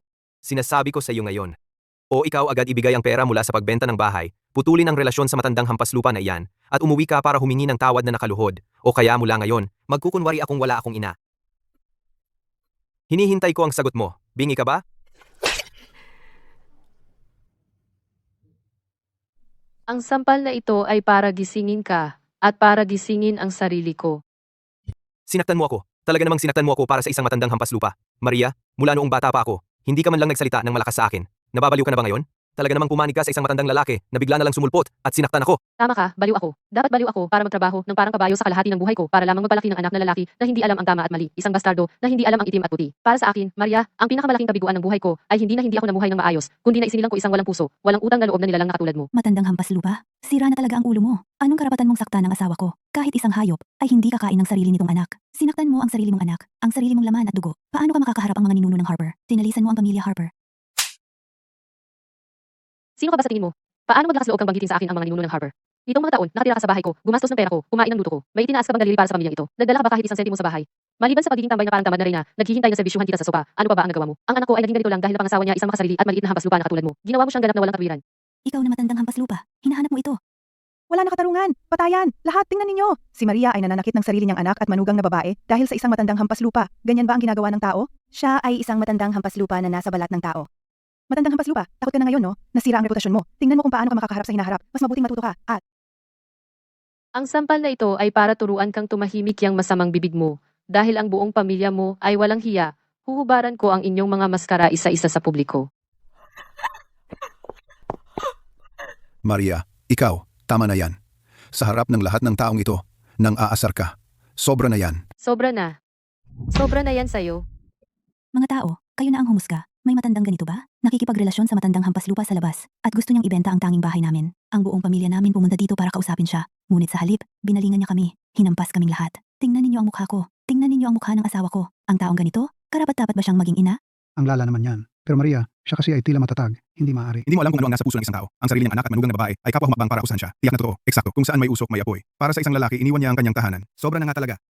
Lahat, dahil gusto ni Sofia na kayo ang humusga, ilalatag ko ang buong gulo ng malinaw sa publiko. Ang mga talagang wala sa lugar ay ang pamilyang ito, ang mga parasito na sumisipsip ng dugo. Pinakasalan siya ni Daniel, sa akin ang bahay, binili ko ang kotse, ang buwan ng pensyon ko, na 1,400 piso, bawat huling sentimo, ay napunta sa pagtakip sa butas sa pananalapi nila. Nagtrabaho ako na parang alipin araw-araw, namimili, nagluluto, nagbabantay ng mga bata, naglalaban ng mabahong medyas ng lahat. At ano ang nangyari? Dahil lang may masamang puso ako, gumastos ng 2 piso sa isang second hand blood pressure monitor. Hinarap niya ako, sumisigaw na nag-aksaya ako ng pera, tinawag akong matandang hampas lupa. Tingnan niyo na mabuti, lahat. Ito ang ulat medikal ng matandang mag-asawa noong nakaraang buwan. Ang bawat indikator ay mas malusog kaysa sa isang kabataan. Kahit ang tibok ng puso nila ay matatag na parang baka. Ang nakakatawa pa, kahit itong mahigit 400 piso na bayad sa medical check-up ay binayaran noong natutulog ako sa pamamagitan ng palihim na pag-swipe ng phone ko. Tingnan niyo, sa paglipas ng mga taon, ang perang ginastos para sa matandang mag-asawa, pagbili ng kwintas na dito, paglalakbay sa Puerto Galera, pagbili ng mga kadudang suplemento, ay umabot sa 47,000 piso. Daniel, sabihin mo sa akin, sino ba ang sobra?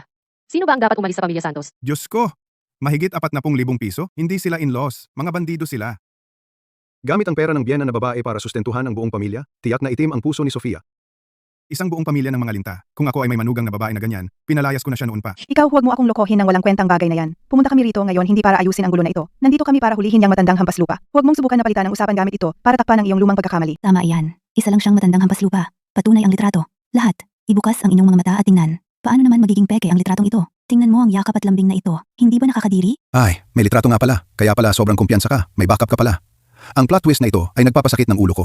Nasaan ang duwag na si Ricardo? Ricardo, lumabas ka dito. Bakit ka nagtatago dyan na parang duwag? May lakas kang loob na akitin ng isang tunay na ina, pero wala kang lakas na mapakita ng mukha mo. Kaya ikaw si Ricardo Reyes. Walang hiya kang matanda. Sa wakas ay nagpakita ka na. Sinasabi ko sa iyo, ngayon din, kaagad, ang pera mula sa pagbebenta ng bahay ng aking biyanan. Yang pera, ilabas mo lahat. Walang bawas kahit piso. Pag-aari yan ng pamilya Santos. Paano nangangahas ang isang manloloko? Nagaya mo na mag-imbot niyan. Ilang daang libong dolyar lang na pera mula sa bahay. Sa tingin mo, mamahalin ko ba ang ganyang kaliit na halaga kahit kaunti? Hahaha, magpanggap, magpatuloy ka lang. Hindi ako tumigil sa kakatawa. Kayo talaga ay parehong klase, magkasing kulay. Ang isa ay nagsasabing ang 5-star na spa ay kasiyahan. Ang isa naman ay nagsasabing wala siyang pakialam sa 200,000 na pera ng bahay. Ricardo, kung mayaman ka talaga, papatol ka ba sa matandang bruhang ito? Kung mayaman ka talaga, ako, si Sofia Garcia, puputulin ko ang ulo ko ngayon at sisipain para sa iyo. Tigilan mo ang pag-arte na parang bossy na CEO at ibalik mo na ang pera ngayon. Bibigyan kita ng 3 minuto para lumuhod at humingi ng tawad sa kanya. Kung hindi, pababayaran ko sa iyo isang halaga na hindi mo kayang bayaran. Oh, sino ang tinatakot mo? Nakasuot ng mumurahing basahan at akala mo mahalaga ka. Akala mo ba natatakot kami sa matandang pera-pera na tulad mo? Hindi ako hihingi ng tawad. Totoo na nagsalita ako ng masama sa iyo. Ano naman? Gusto kong makita kung anong halaga ang ipababayad mo sa akin. Ginoong Cruz, ako ito. Sa kumpanya mo, mayroon bang taong nagngangalang Sofia Garcia? I-check mo. Sa loob ng 3 minuto, gusto ko siyang i-blacklist sa industriya. Haha, ang lala mo na magpanggap. Ikaw lang? Isang matandang lalaki mula sa maliit na bayan? Paano mo naman kilala ang amo namin? Tingnan mo ang sarili mo. Napakapangit ng itsura. Nagmamagaling ka naman sa iba. Akala mo ba bulag ako? Ikaw ang bulag. Nanay, ano bang ginagawa mo? Baliw ka ba? Bakit ka nananakit ulit? Si Sofia, bulag ang mata. Ikaw naman ay bulag sa puso. Talagang bulag ka sa puso. Para ma-inlove sa isang walang kwenta, kasuklang-suklang na basura. Sinasabi ko sa iyo, Daniel, sa malaot madali, ang pagsunod sa kanya magiging miserable ang buhay mo. Binata, siguradong nagkakamali ka. Maria, paano naman siya gagawa ng ganoon? Tama. Si Ricardo, hindi naman ganoong klase ng tao. Bukod doon, kahit totoo man iyon, pag-ibig lang sa pagtanda. Anong dapat ikagulo? Walang katarungan. Ibininta niya ang bahay na para sa mga bata at walang ibinigay kahit isang sentimo at nananakot pa siya sa mga tao. Ano ba ang alam mo? Si Maria ay maaaring naging talagang mabuting tao noon. Ngunit pagkatapos ng mahabang panahon sa lungsod, nagbabago ang tao. Nay, nakakaalam ba sa inyo? Ricardo, pasensya na talaga sa pagdamay ko sa iyo dito. Huwag kang mag-alala, kumuha na ako ng abogado. Siguradong kakasuhan ko sila. Papabayaran ko sila sa kanilang sinabi at ginawa at harapin ang mga bunga para malinis ang pangalan mo. Lahat, tingnan ninyo ito. Ito ay isang walang hiyang matandang bruha. Kahit ang sarili ng anak na lalaki, isinasagdal niya sa korte. Makakakuha siya ng nararapat sa kanya sa malaot madali. Tigilan mo ang pagsasalita mo. Ano? Kaya mong gawin, pero hindi ko pwedeng sabihin. Ginoong Santos, ano po ang bilin ninyo? Tinanggal ka na sa trabaho. Bumalik ka at ayusin ang papeles ngayon. Narinig mo ba ako?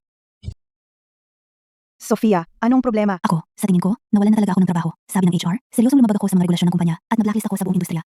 Ricardo, mali ako. Kanina, walang kabuluhan ng sinasabi ko. Pakiusap, sabihin mo sa kanila na huwag akong tanggalin. Ricardo, alam kong mali talaga ako. Patawarin mo na lang ako ngayong isang beses. Buti nga sa iyo, paano mo gagawin ganyan ang trato sa isang nakatanda? Hindi ka talaga kumikilos sa bagay sa anak na babae. Sige, panalo ka. Pero, ikaw na sumisira ng tahanan. Abogado Ramos, dalhin mo agad ang iyong legal team at pumunta ka rito. May isang tao na personal na umaatake at nangiinsulto sa akin. Dedemanda ko siya. Ricardo, huwag kang malalos-lalos. Lahat ito ay hindi magkakawaan. Si Sofia ay nadal at hindi talaga sinasadya. Pakiusap, maging mapatawad at huwag pansinin ang aming pagkakamali. Huwag mong ibaba ang iyong sarili sa aming antas. Oo, Ricardo, kanina, nabulag ako ng kasakiman at nagsasalita ng walang kabuluhan. Ikaw ay isang malaking amo. Kaya, hindi mo kailangan mapababa sa makipagtalo sa mga walang kwenta tulad namin. Ginang Santos, ano ang masasabi mo? Ayon sa batas, lahat ay dapat magbayad para sa kanilang sariling mga aksyon. Ako, si Maria Santos, sa buong buhay ko ay naging masunurin ng matagal na panahon. Mula ngayon, sino mang manakit sa akin, hindi ako magiging mahina ang puso. Nanay, talaga bang ganyan kalayo ang gagawin mo? Isang blood pressure monitor lang naman at naibenta mo na ang bahay at nailabas mo na ang iyong galit. Kaya gaano katagal mo itong itutuloy? Alam mo kung kailan natigil. Pamilya tayo, hindi ba tayo pwedeng umuwi at mamuhay ng payapa? Ang blood pressure monitor ay siya lang ang nag-trigger. Ang talagang nagpalamig ng aking puso ay ang iyong pagiging entitled. Daniel, para na lang wala akong pinalaki sa iyo. Mula ngayon, ikaw ay sa iyong paraan at ako ay sa akin. Maria, tigilan mo ang pagiging mayabang. Kapag matanda ka na at nakahiga sa kama na walang mag-aalaga sa iyo, mamaling mo sa kay Daniel na ihatid ka. Bukod sa sarili mong anak na lalaki, sino ang magmamalasakit sa iyong matandang bruhang tulad mo? Sino si Sofia Garcia? May tumawag ng pulis. Pinaghihinalaan kang nagdulot ng kaguluhan at paninirang puri sa iba. Sumama ka sa amin. Pulis, hindi namin ito pakialam. Dumaraan lang kami. Isang hindi pagkakaunawaan. Ako ang tinamaan. Tingnan mo ang mga marka ng daliri sa mukha ko. Tinamaan ako ng matandang bruhang ito. Ako ang biktima. Sabihin mo ang gusto mong sabihin sa istasyon. Kayo lahat, sumama at magbigay din ng pahayag. Ricardo, paano mo, sa isang salita, nawalan ng trabaho si Sofia? Hindi ka naman siguro isang malaking amo, di ba? Hindi naman. Nagkataon lang na matandang kakilala ako ng kanyang amo. Tara na, maaga pa naman. Umuwi na tayo at magsanay ng kaligrafiya saglit. Ang matandang ambaslupa na si Maria Santos ay inilagay kami sa istasyon ng 7 araw. Hindi ko ito pababayaan. Wala nang paraan na hahayaan ko lang itong makalusot. Eksakto, siya ang tunay kong ina. Naman, paano siya naging walang puso? Sa tingin ko, siya ay nautuhan ng matandang habaslupan na si Ricardo. Wala na siyang pakialam sa pamilya. Nakalusot siya ng madali. Ngayon, malamang na napakasaya niya kasama ang matandang lalaki. Bakit man kailangan namin mabusa dito? Hindi ko ito pababayaan.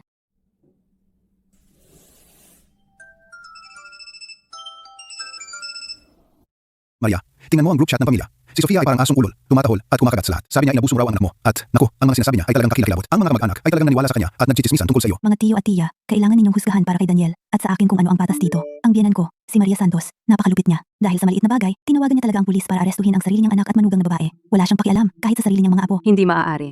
Si Maria ay hindi mukhang ganoong uri ng tao. Aba, iyon ay napakasakit. Ricardo, nagkamali ako. Nagsalita ako ng walang katuturan dati. Pakiusap sabihin sa kanila na huwag akong tanggalin. Tama na ang paghihirap namin. Ganyan pala ang nangyayari. Pinalaki ka ni Maria ng may hirap at ganito mo siya binabayaran? Kahit nakapagsabi ako ng isa o dalawang maling bagay, ano naman, Maria Santos, ipinakulong mo ang sarili mong anak, ang puso mo ay mas lason pa sa ulupong, ibinenta mo ang bahay, at nilustay ang pera. Naisip mo ba kung paano mabubuhay si Daniel at ang mga bata? At, naging biyuda ka ng maraming taon. Sino ang nakakaalam kung ano ang ginagawa mo? Gustahan ko, na nadala ng nakipagrelasyon kay Ricardo Reyes, noon pa man. Sofia, ang internet ay hindi nasa itaas ng batas. Ito ang kaso na inilabas ng aking pirma ng abogado. Ako ay formal na maghain ng kaso para sa paninirang puri at paglabag sa karapatan sa reputasyon sa hukuman. Sofia, magkita tayo sa hukuman. Maria, hindi naman talaga niya tayo idedemanda, di ba? Hindi siya maglalakas loob. Nababaliw na ba siya? Mahirap sabihin. Hindi ba niya tayo pinapasok sa kulungan noon? Sino ang nakakaalam kung gagawin niya ulit? Anong ibig mong sabihin? Isa lang ang anak niya, si Daniel. Kahit ang isang ina ay hindi sasaktan ang sariling anak, tiyak na hindi siya aabot sa ganoon. Sa tingin ko, sa ngayon, ay malamang na nagsisisi na siya. Ricardo, may kilala ka bang maaasahang abogado dito? Mayroong abogado Ramos. Napaka-experience. Magaling ang reputasyon. Ginang Santos, ano ang gusto mong gawin? Gusto kong gumawa ng testamento. Hindi ko hahayaan sina Sofia at Daniel na makakuha ng kahit isang sentimo. Gusto kong mawalan sila ng lahat ng pag-asa. Ako, si Maria Santos, na nasa tamang pag-iisip at kusang loob, ay gumagawa ng testamentong ito. Lahat ng aking ari-arian, kasama ng ngunit hindi limitado sa real estate, ipon, mga stock, mutual funds, at iba pa. Pagkatapos ng aking kamatayan, lahat ay idodonate sa isang kawanggawa para sa mga bata. Ang aking anak na si Daniel Santos, ang aking manugang na babae si Sofia Garcia, at ang kanilang mga anak ay walang karapatang magmana ng kahit anong bahagi ng aking mana. Ginang Santos? Ang testamentong ito, gusto mo bang ipakita sa iyong anak? Ipagbigay alam sa kanya. Mabuti malaman nila, ito ay tuluyang mag-aalis ng kanilang hindi makatotohanan ng pag-asa. Maria Santos, ang matandang hampas lupa, ang tigas ng ulo niya, may gusto siyang mamatay, sawa na sa buhay. Sofia, kalimutan mo na. Si nanay, determinado, hindi siya atras. Kailangan nating isipin kung paano tayo mabubuhay. Eksakto. Ngayon, kailangan nating bilangin bawat sentimo para sa pagkain. Hindi tayo maglakas na gumastos kahit isang sentimo. Ang buhay na ito ay hindi matiis. Tama ka dyan. Hindi na tayo makakaya ng magandang restaurant. Araw-araw na nakatira sa takeout. Ito'y nagpapahina sa atin. Ano ang alam mo? Ang matandang hampas lupa na si Maria Santos, mahilig siyang magpanggap na mataas at makapangyarihan. Hindi niya kayang panoorin lang ang sarili niyang anak na magdusa. Siya ay naglalaro ng waiting game sa atin. Kung magpapanggap lang tayo na mas miserable at hayaan siyang makakita, tiyak na maaawa siya sa atin. Tingnan mo lang. Ginoong Santos, ako ang abogado ni Maria Santos Attorney. Ito ay para formal na ipaalam sa iyo na si Ginang Maria Santos ngayong araw ay nagsagawa ng testamento sa aking opisina at nag-record ng video. Sa pahintulot ng iyong ina, ipinapadala namin sa iyo ang isang kopya ng video ng testamento. Ako, Maria Santos, na nasa tamang pag-iisip at kusang loob, gumawa ng testamento na ito. Ang aking anak na lalaki, Daniel Santos, ang aking manugang na babae, Sofia Garcia, at ang kanilang mga anak ay walang karapatang magmana ng anumang bahagi ng aking ari-arian. Hindi pwede. Paano nagawa ni nanay ito sa akin? Kasalanan mo lahat. Ikaw na hampas lupa. Kung hindi ka nag-eskandalo tungkol sa monitor ng presyon ng dugo, gagawin ba niya ito sa akin? Ngayon gumawa na siya ng testamento. Ano ang gagawin natin ngayon? Ginang Santos, salamat sa iyong gabay. Nanalo ako ng award sa kaligrapiya. Oh, nililibot mo ako, Ricardo. Talento mo iyan. Ginoong Reyes, may update tayo. May bagong proyekto para sa ating kumpanya. Ayon sa plano, ang kapitbahayan ni Maria Santos ay nasa loob ng opsyonal na lugar ng muling pagpapaunlad. Perpekto. Pagkatapos, piliin ang kapitbahayan ni Maria Santos. Oo, Ginoong Reyes. Hindi ko inakala na ang lumang bahay na ito ay mabibiktima ng redevelopment. Hindi lang nila ako binigyan ng bahay, binayaran din nila ako ng 400,000 piso. Sino ba naman ang mag-aakala? Sa edad na ito, swerte ko naman. Ricardo, anong ginagawa mo rito? Ginang Santos, anong pagkakataon ito? Kakalipat ko lang. Mukhang mula ngayon, magkapitbahay na tayo. Ano? Mabibiktima ka rin ng redevelopment.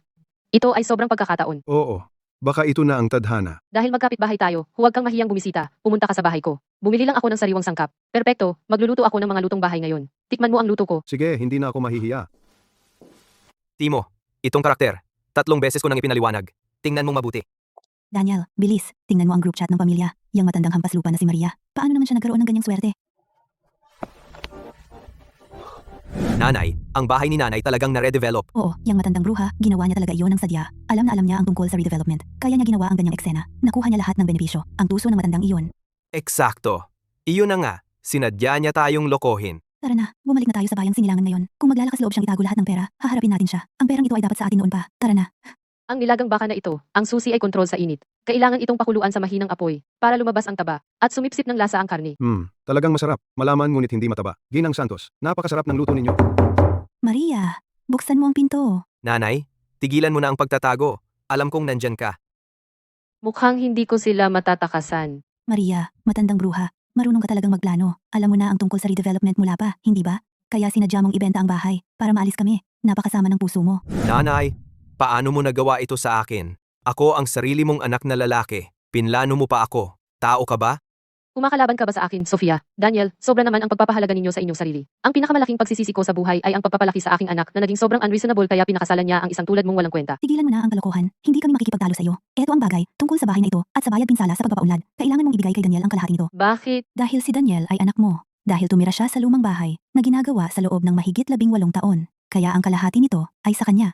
Hindi iyan buhay. Iyan ang pagpapalaki ko sa kanya sa loob ng 18 taon, mula sa preschool hanggang sa pagtatapos ng high school. Wala ni isang bagay na hindi ko pinag-alalaan ng todo. Pagkain, damit, pang-araw-araw na gastusin, bayad sa matrikula, tutoring, hindi ko siya kailanman pinagkaitan. Ngayon, malaki na siya, may sarili ng pakpak, sa halip na isipin ang pagbabayad sa akin, pumupunta siya rito para nakawan ako. Kayo dalawa ay mga walang utang na loob. Wala akong pakialam. Kung hindi mo kami bibigyan ng pera ngayon, hindi kami aalis. Tama. Nanay, kailangan ba gawin mong napakapangit? Si Ginang Santos ay isang nakatatanda pagkatapos ng lahat. Sobra ka na. Aba, ikaw matandang hampas lupa. Sa wakas, hindi mo na kaya? Kung hindi dahil sa paggawa mo ng gulo, sa pagitan ng aking nanay at sa amin, hindi magkakaroon ng napakaraming problema. Ang kapal ng mukha mo sabihin niyan. Tama. Ang aking nanay, hindi naman ganito dati. Ikaw ang nagudyok sa kanya. Ang habol mo lang ay ang bayad pinsala ng aking nanay. Tumahimik ka. Ano ba yung kalokohan na sinasabi mo? Walang nangyayari sa pagitan namin ni Ricardo. Magkaibigan lang kami. Magkaibigan? Sa tingin ko, siya ay isang hipokrito at hindi naman mukhang mabuting tao. Umalis ka na. Matandang hampas lupa. Naglakas loob ka bang saktan ako? Papatayin kita ngayon? Tumigil ka.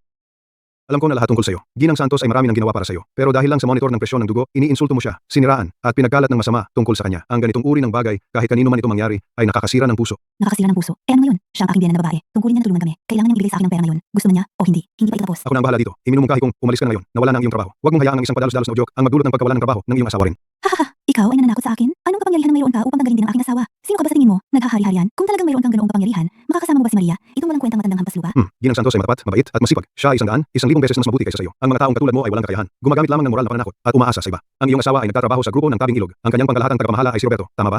Oo, eh ano ngayon? Ang ginoong Roberto na iyon, ang pangkalahatang tagamahala. Alam mo lahat yan. Sa tingin mo, maaaring mo Roberto? Ako ito. Roberto, hindi ka ba nasa opisina ng lungsod ngayon, kasama ang mga tagapunong opisina? Ginagawa ang bagong proyekto? Oo. Ginoong Reyes, nasa pulong kami. Ano ang iyong mga tagubilin? Ngayon, agad itigil mo ang ginagawa mo at pumunta sa Sector A ng Hardin ng Acacia, Gusali 11, Unit 1, Apartment 1301. Harapin mo yung mahusay mong empleyado. Huwag mong lubusang hiyain ang grupo ng Tabing Ilog, BD. Oo, pupunta ako agad. Ginoong Reyes, wag po kayong magalit. Ngayon, agad-agad humingi ng tawad kay Ginang Santos. Sofia, wag mo siyang awayin. Paano kung magbalik talaga si Ginoong Roberto at mawalan ako ng trabaho? Paano tayo mabubuhay? Huwag kang maniwala sa kalokohan niya. Kung ganoon siya kalakas, paano siya mapapadpad sa walang kwentang lugar na ito? Noong nakaraan ay nagkataon lang. Ngayon, nagpapanggap lang siya. Sige, magpapanggap ka pa. Sinasabi ko sa'yo, kahit na bumaba pa ang Diyos, kukunin ko pa rin itong pera. Lumabas ka dito ngayon din. Ito ang bahay ng biyanan ko. Wala kang karapatan dito. Binabalaan kita. Kung hindi ka aalis ngayon, gagamit ako ng dahas. Subukan mo lang. Ginoong Roberto.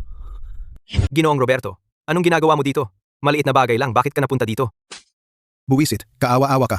Pupunta ka sa bahay ng nanay mo para manggulo. Panloloko, wala ka bang hiya? Ang reputasyon ng grupo ng Tabing Ilog ay nasira ng mga tulad mo. Gusto mo pa ba ang trabahong ito? Oo, gusto ko. Ginoong Roberto, gusto kong manatili sa trabaho ko. Nawala na ang bahay ko. Hindi ko na kayang mawalan ng trabaho. Kung ayaw mong mawalan ng trabaho, dalhin mo ang asawa mo ngayon din at humingi ng tawad sa nanay mo at sa ginoong ito ng taos puso. Nanay, mali ako. Napakasama ko. Hindi ko na uulitin. Patawarin mo ako. Umalis ka. Ginang Santos at Ginoong Reyes, pasensya na talaga. Pasensya na sa lahat ng abala na idinulot namin sa inyo. Gagarantiya ako na hindi na ito mauulit. Ikaw at ang Ginoong Roberto na iyan. Ano ang relasyon ninyo? Ikaw. Hindi ka naman niya boss, di ba? Ginang Santos, marunong ka talagang magbiro. Paano ako magiging amo niya? Nasaksihan ko siyang lumaki. Masasabi ko, siya ay isang mas batang henerasyon. Isang malapit na relasyon lang. Talaga, salamat sa araw na ito. Walang anuman. Ginang Santos, wag mo na itong isipin. Tama. Muntik ko nang makalimutan. Hindi ba dapat tayo ay pumunta sa sentro ng komunidad para sa mga nakatatanda para sa palitan ng kaligrafya? Malapit na ang oras. Tara, sama-sama tayong pumunta. Muntik ko nang makalimutan. Tara, alis na tayo. Ginoong Reyes, nahanap ko na. Ang bagong trabaho ni Sofia Garcia. Nasa ating sangay ng lungsod ng Karagatan. Nasa pananalapi pa rin. Siya ay dinala ng dating amo niya. Mabuti. Kung gayon, maglabas ng panloob na dokumento sa sangay ng lungsod ng Karagatan muna. Ang nilalaman ay tungkol sa plano ng demolisyon para sa lugar ng bayang sinilangan ni Sofia. Sa simula ay magmungkahi ng kabayarang 600,000 piso. Siguraduhin ipakita ang dokumentong ito sa kanya nang hindi sinasadya. Ginoong Reyes, ano ang ginagawa mo? Tapos makikita natin kung ano ang magiging reaksyon ni Sofia. Kung pipiliin niyang talikuran si Daniel at ang mga bata para sa perang ito. Kung gayon, kapag nagpadala ang sangay ng abiso ng demolisyon, babaguhin natin ang dokumento upang isama ang kanyang bahay. Kaya, wala siyang makukuha. Nahuli sa sarili niyang patibong. Ginoong Reyes, napakatalino ng hakbang na iyan. Buntong hininga. Sana si Daniel ay makita ang tunay na kulay ni Sofia nang lubusan sa pamamagitan nito. At matauhan na siya agad. Ricardo, ano ang pinag-uusapan mo? Wala. Ang pamangkin ko ay nagkaroon ng maliit na problema sa trabaho. Humihingi siya ng payo sa akin. Mayaman na tayo. 600,000 piso. Talagang mayaman na tayo ngayon. Sandali. Pinili namin ang bahay pagkatapos naming ikasal, kaya ibig sabihin, kalahati nito ay kay Daniel. Ibinenta ni Maria ang bahay, sumulat ng testamento, at wala akong makuha. Bakit si Daniel ang makakakuha ng kalahati? Nakuha ko na. Ang kailangan ko lang ay hiwalayan si Daniel bago dumating ang abiso ng muling pagpapaunlad. Ang bahay ay magiging akin lamang. Pagkatapos, ang 600,000 piso na iyon ay akin na lahat. Sa perang iyon, hindi na ako kailangang magsipsip kahit kanino. At hindi na ako kailangang magpakumbaba sa harap ng matandang hampas lupa na iyon. Maria, 1 buwan na lang. Diborsyo. Aasikasuhin ko ito agad. Daniel, gusto ko ng diborsyo. Tigilan mo na. Hindi ba natin ipinakita kay nanay ang mga papeles ng diborsyo? Walang saysay iyon. Hindi iyon ang usapan. Sinasabi ko, magdidiborsyo na tayo. Sofia, anong nangyari sa iyo? Bakit sisirain ang magandang bagay? Bakit pag-usapan ang diborsyo? Huwag kalimutan, hindi ka na bumabata at may 2 ka ng anak. Eksakto. Bakit magdidiborsyo? Huwag mo nang isipin na galawin ang pondo natin sa pagre-retiro. Sofia, pakiusap. Isipin mo ang mga bata. huwag tayong magdiborsyo, okay? Pupunta ako kay nanay bukas, mamamanhik ako sa kanya kung kailangan. Hindi. Sinabi ko na sa iyo, wala itong kinalaman kay Maria. Desisyon ko na ito. Kung gayon, ano ang tungkol sa mga bata? Sina Timo at Leah. Ang mga bata? Ayaw ko sa kanila. Ikaw na ang kumuha sa kanila. Pag-isipan mong mabuti. Sofia, ano ang problema? Huwag kang gumawa ng kahangalan. Oo, Pag-usapan natin. Huwag mong palakihin ang bagay na ito. Paano nangyari ito? Paano? Tiyak dahil kay nanay. Tama. Nanay? Nasiyahan ka na ba? Tunay ngang magdidiborsyo na ako ngayon. Ngayon, ito ba ang gusto mo? Daniel, anong ginagawa mo? Ang mga papeles ng diborsyo. Hindi mo ba na-file yun? Nandito ka pa. Hindi mo ako tinatakot. Nanay, seryoso ako sa pagkakataong ito. Si Sofia, siya. Sabi niya ayaw niya sa mga bata. Kahit totoo yan, wala akong pakialam. Kayo ang may gusto ng mga bata. Ikaw ang pumili ng asawa mo. Kayo ang magulo, kahit anong gusto ninyo. Tigilan mo na kung tawagan. Nanay, May mga bagay na hindi matutulungan ni nanay. Ang tao ay dapat matutong lumaki, kahit gaano kasakit ang proseso.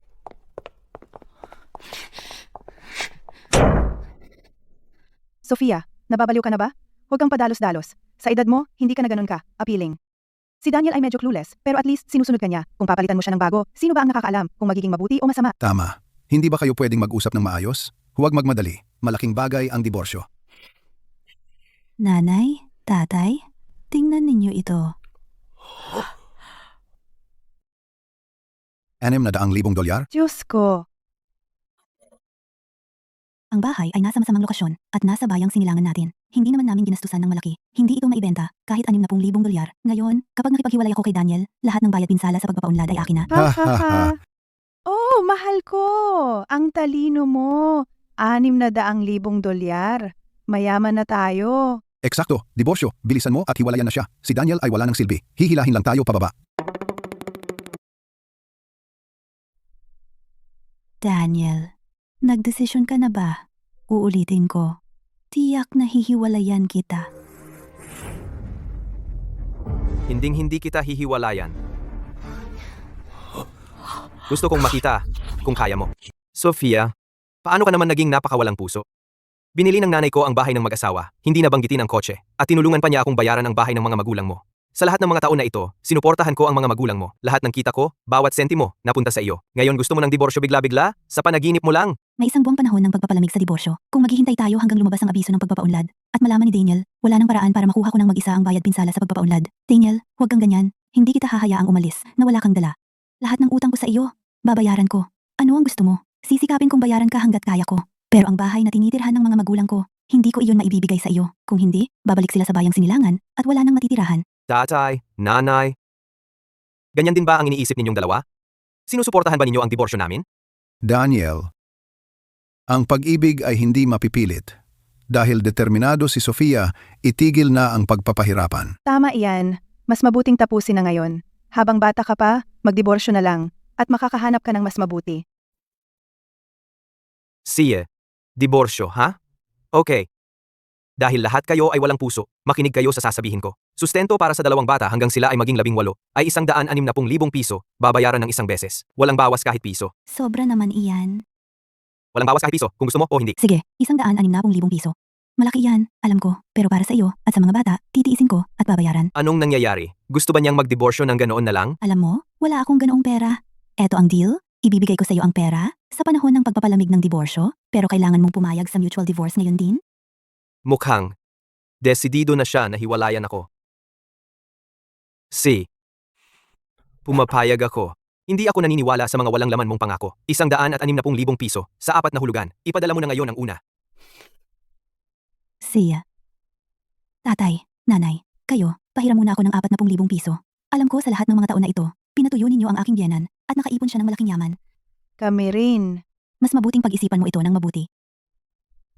Eto na. Lumabas, ang matandang mag-asawa ay may ganoong kalaking pera, ngunit hindi nila naisip kahit minsan na gastusin ito para sa kanilang apo na lalaki, ni hindi nila naisip na tulungan kami kahit kaunti. Ngunit ang aking nanay nagsumikap ng husto, at nauwi sa pagiging tawag na makasarili, sakim, at matandang bruha. Lumabas, ang tunay na nagmamalasakit sa akin ay ang aking nanay lamang. Paano ako naging ganoon katanga? Sa lahat ng mga taong ito, ako ay tuluyang nabulag ni Sofia. Dahil hiwalay na kayo ngayon, ikaw na ang mag-aalaga sa mga bata simula ngayon. hindi na ako susundo o maghahatid sa kanila. Kaya ko pa naman gawin iyon. Pero kailangan mong magbayad. Kumusta, Ginoong Tan? Gusto kong tapusin ng maaga ang aking kontrata sa pag-upa. Hindi na ako titira sa apartment na ito.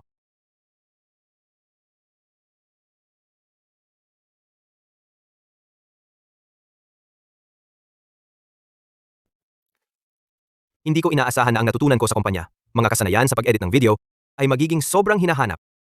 Sa kasanayang ito, sina Timo at Leah ay hindi dapat magutom. Ngayon na ako na mismo ang nag-aalaga sa mga bata, sa wakas naiintindihan ko na kung gaano kahirap para kay nanay na palakihin ako noon. Pero, ayos lang din ito. Kahit na nakakapagod, tahimik ang aking loob.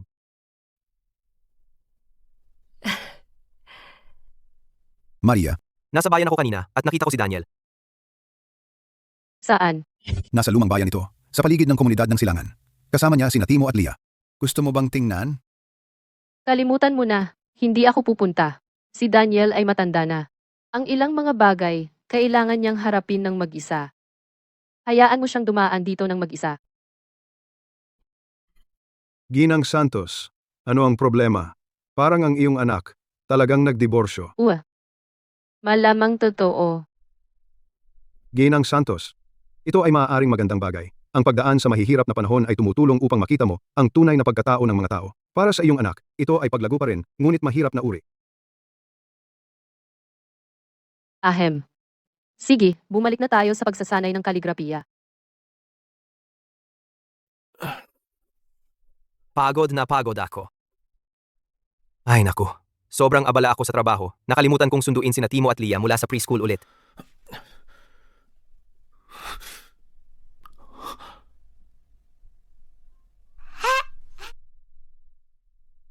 Tatay, si Lola ang sumundo sa amin.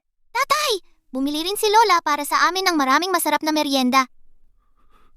Nanay.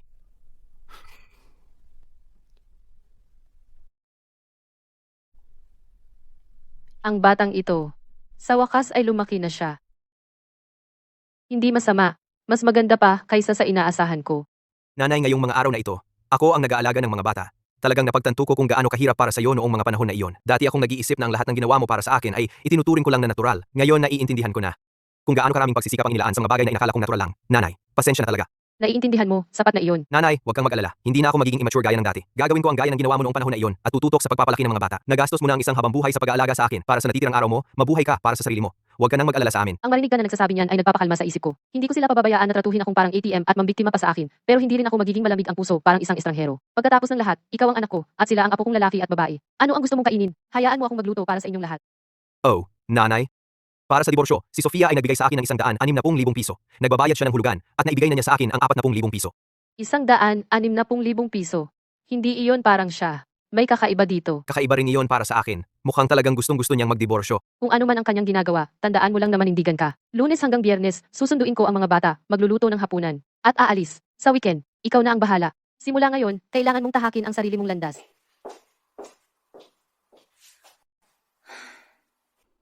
Malapit ko nang ibigay kay Daniel ang susunod na bayad, 40,000 piso. Ano ang gagawin ko? Nanay, tatay, maaari ba kayong mag-isip ng paraan para tulungan akong tipunin iyon? Tipunin? Paano? Ibinigay namin sa iyo ang aming naipong pera sa buong buhay. Ang 40,000 piso na iyon ay ang aming pondo para sa pagre-retiro na naipon sa habang buhay. Ngayon, wala na kaming kahit isang sentimo natitira. Oo, Sofia, talagang wala na kaming magagawa. Alam ko, may bahay tayo sa bayang Sinilangan. Isang lan natin ito para sa utang.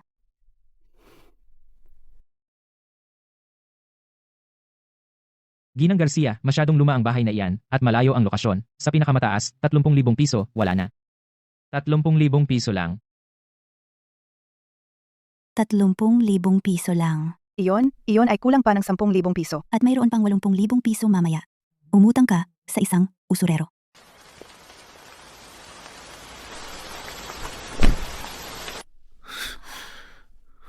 Tumigil ka sa pagtitig. Bumubuhos ang ulan. Dali, sa hintuan ng bus. Doon ka sumilong. Salamat. Maraming salamat.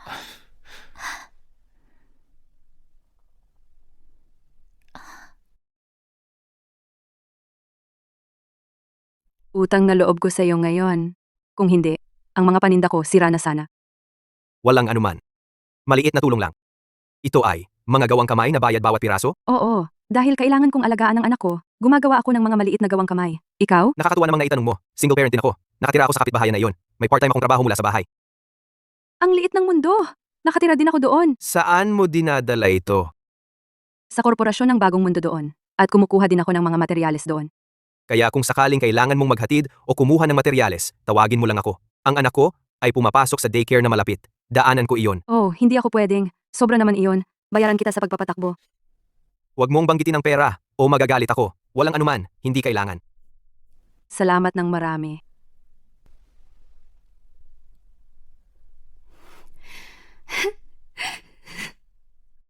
Pinal na ang diborsyo. Maaari mo bang sabihin sa akin ngayon kung bakit iginiit mo na hiwalayan ako? Ha ha ha. Dahil sobra kang mausisa, sasabihin ko nang maawain sa'yo. Ang barong-barong na iyon sa aking bayang sinilangan ay gigibain na. Ang bayad ay 600,000 piso. Daniel, alam mo ba, hindi ka talaga nakatadhana yumaman. Kung naghintay ka lang ng kaunti, makukuha mo sana ang kalahati ng 600,000. Ngayon, wala kang makukuha kahit isang sentimo. Nagsisisi ka ba? Nagsisisi? Hindi naman. Kumpara sa 600,000, ang pagkakataong iwan ka, isang makasariling babae tulad mo, ay mas nagpapasaya sa akin. Magkunwari ka lang. Tingnan natin kung gaano katagal mo iyan makakaya. Klasiko, maasim na ubas. Makikita mo. Bukas, ako, Sofia Garcia, ay magiging milyonaryo. $600,000. Matandang hampas lupa na si Maria. Buwiset, hindi niya inaasahan yan. Haha. Anong nangyayari? Hindi pa ba naipadala ang abiso? Imposible. Kailangan kong magtanong.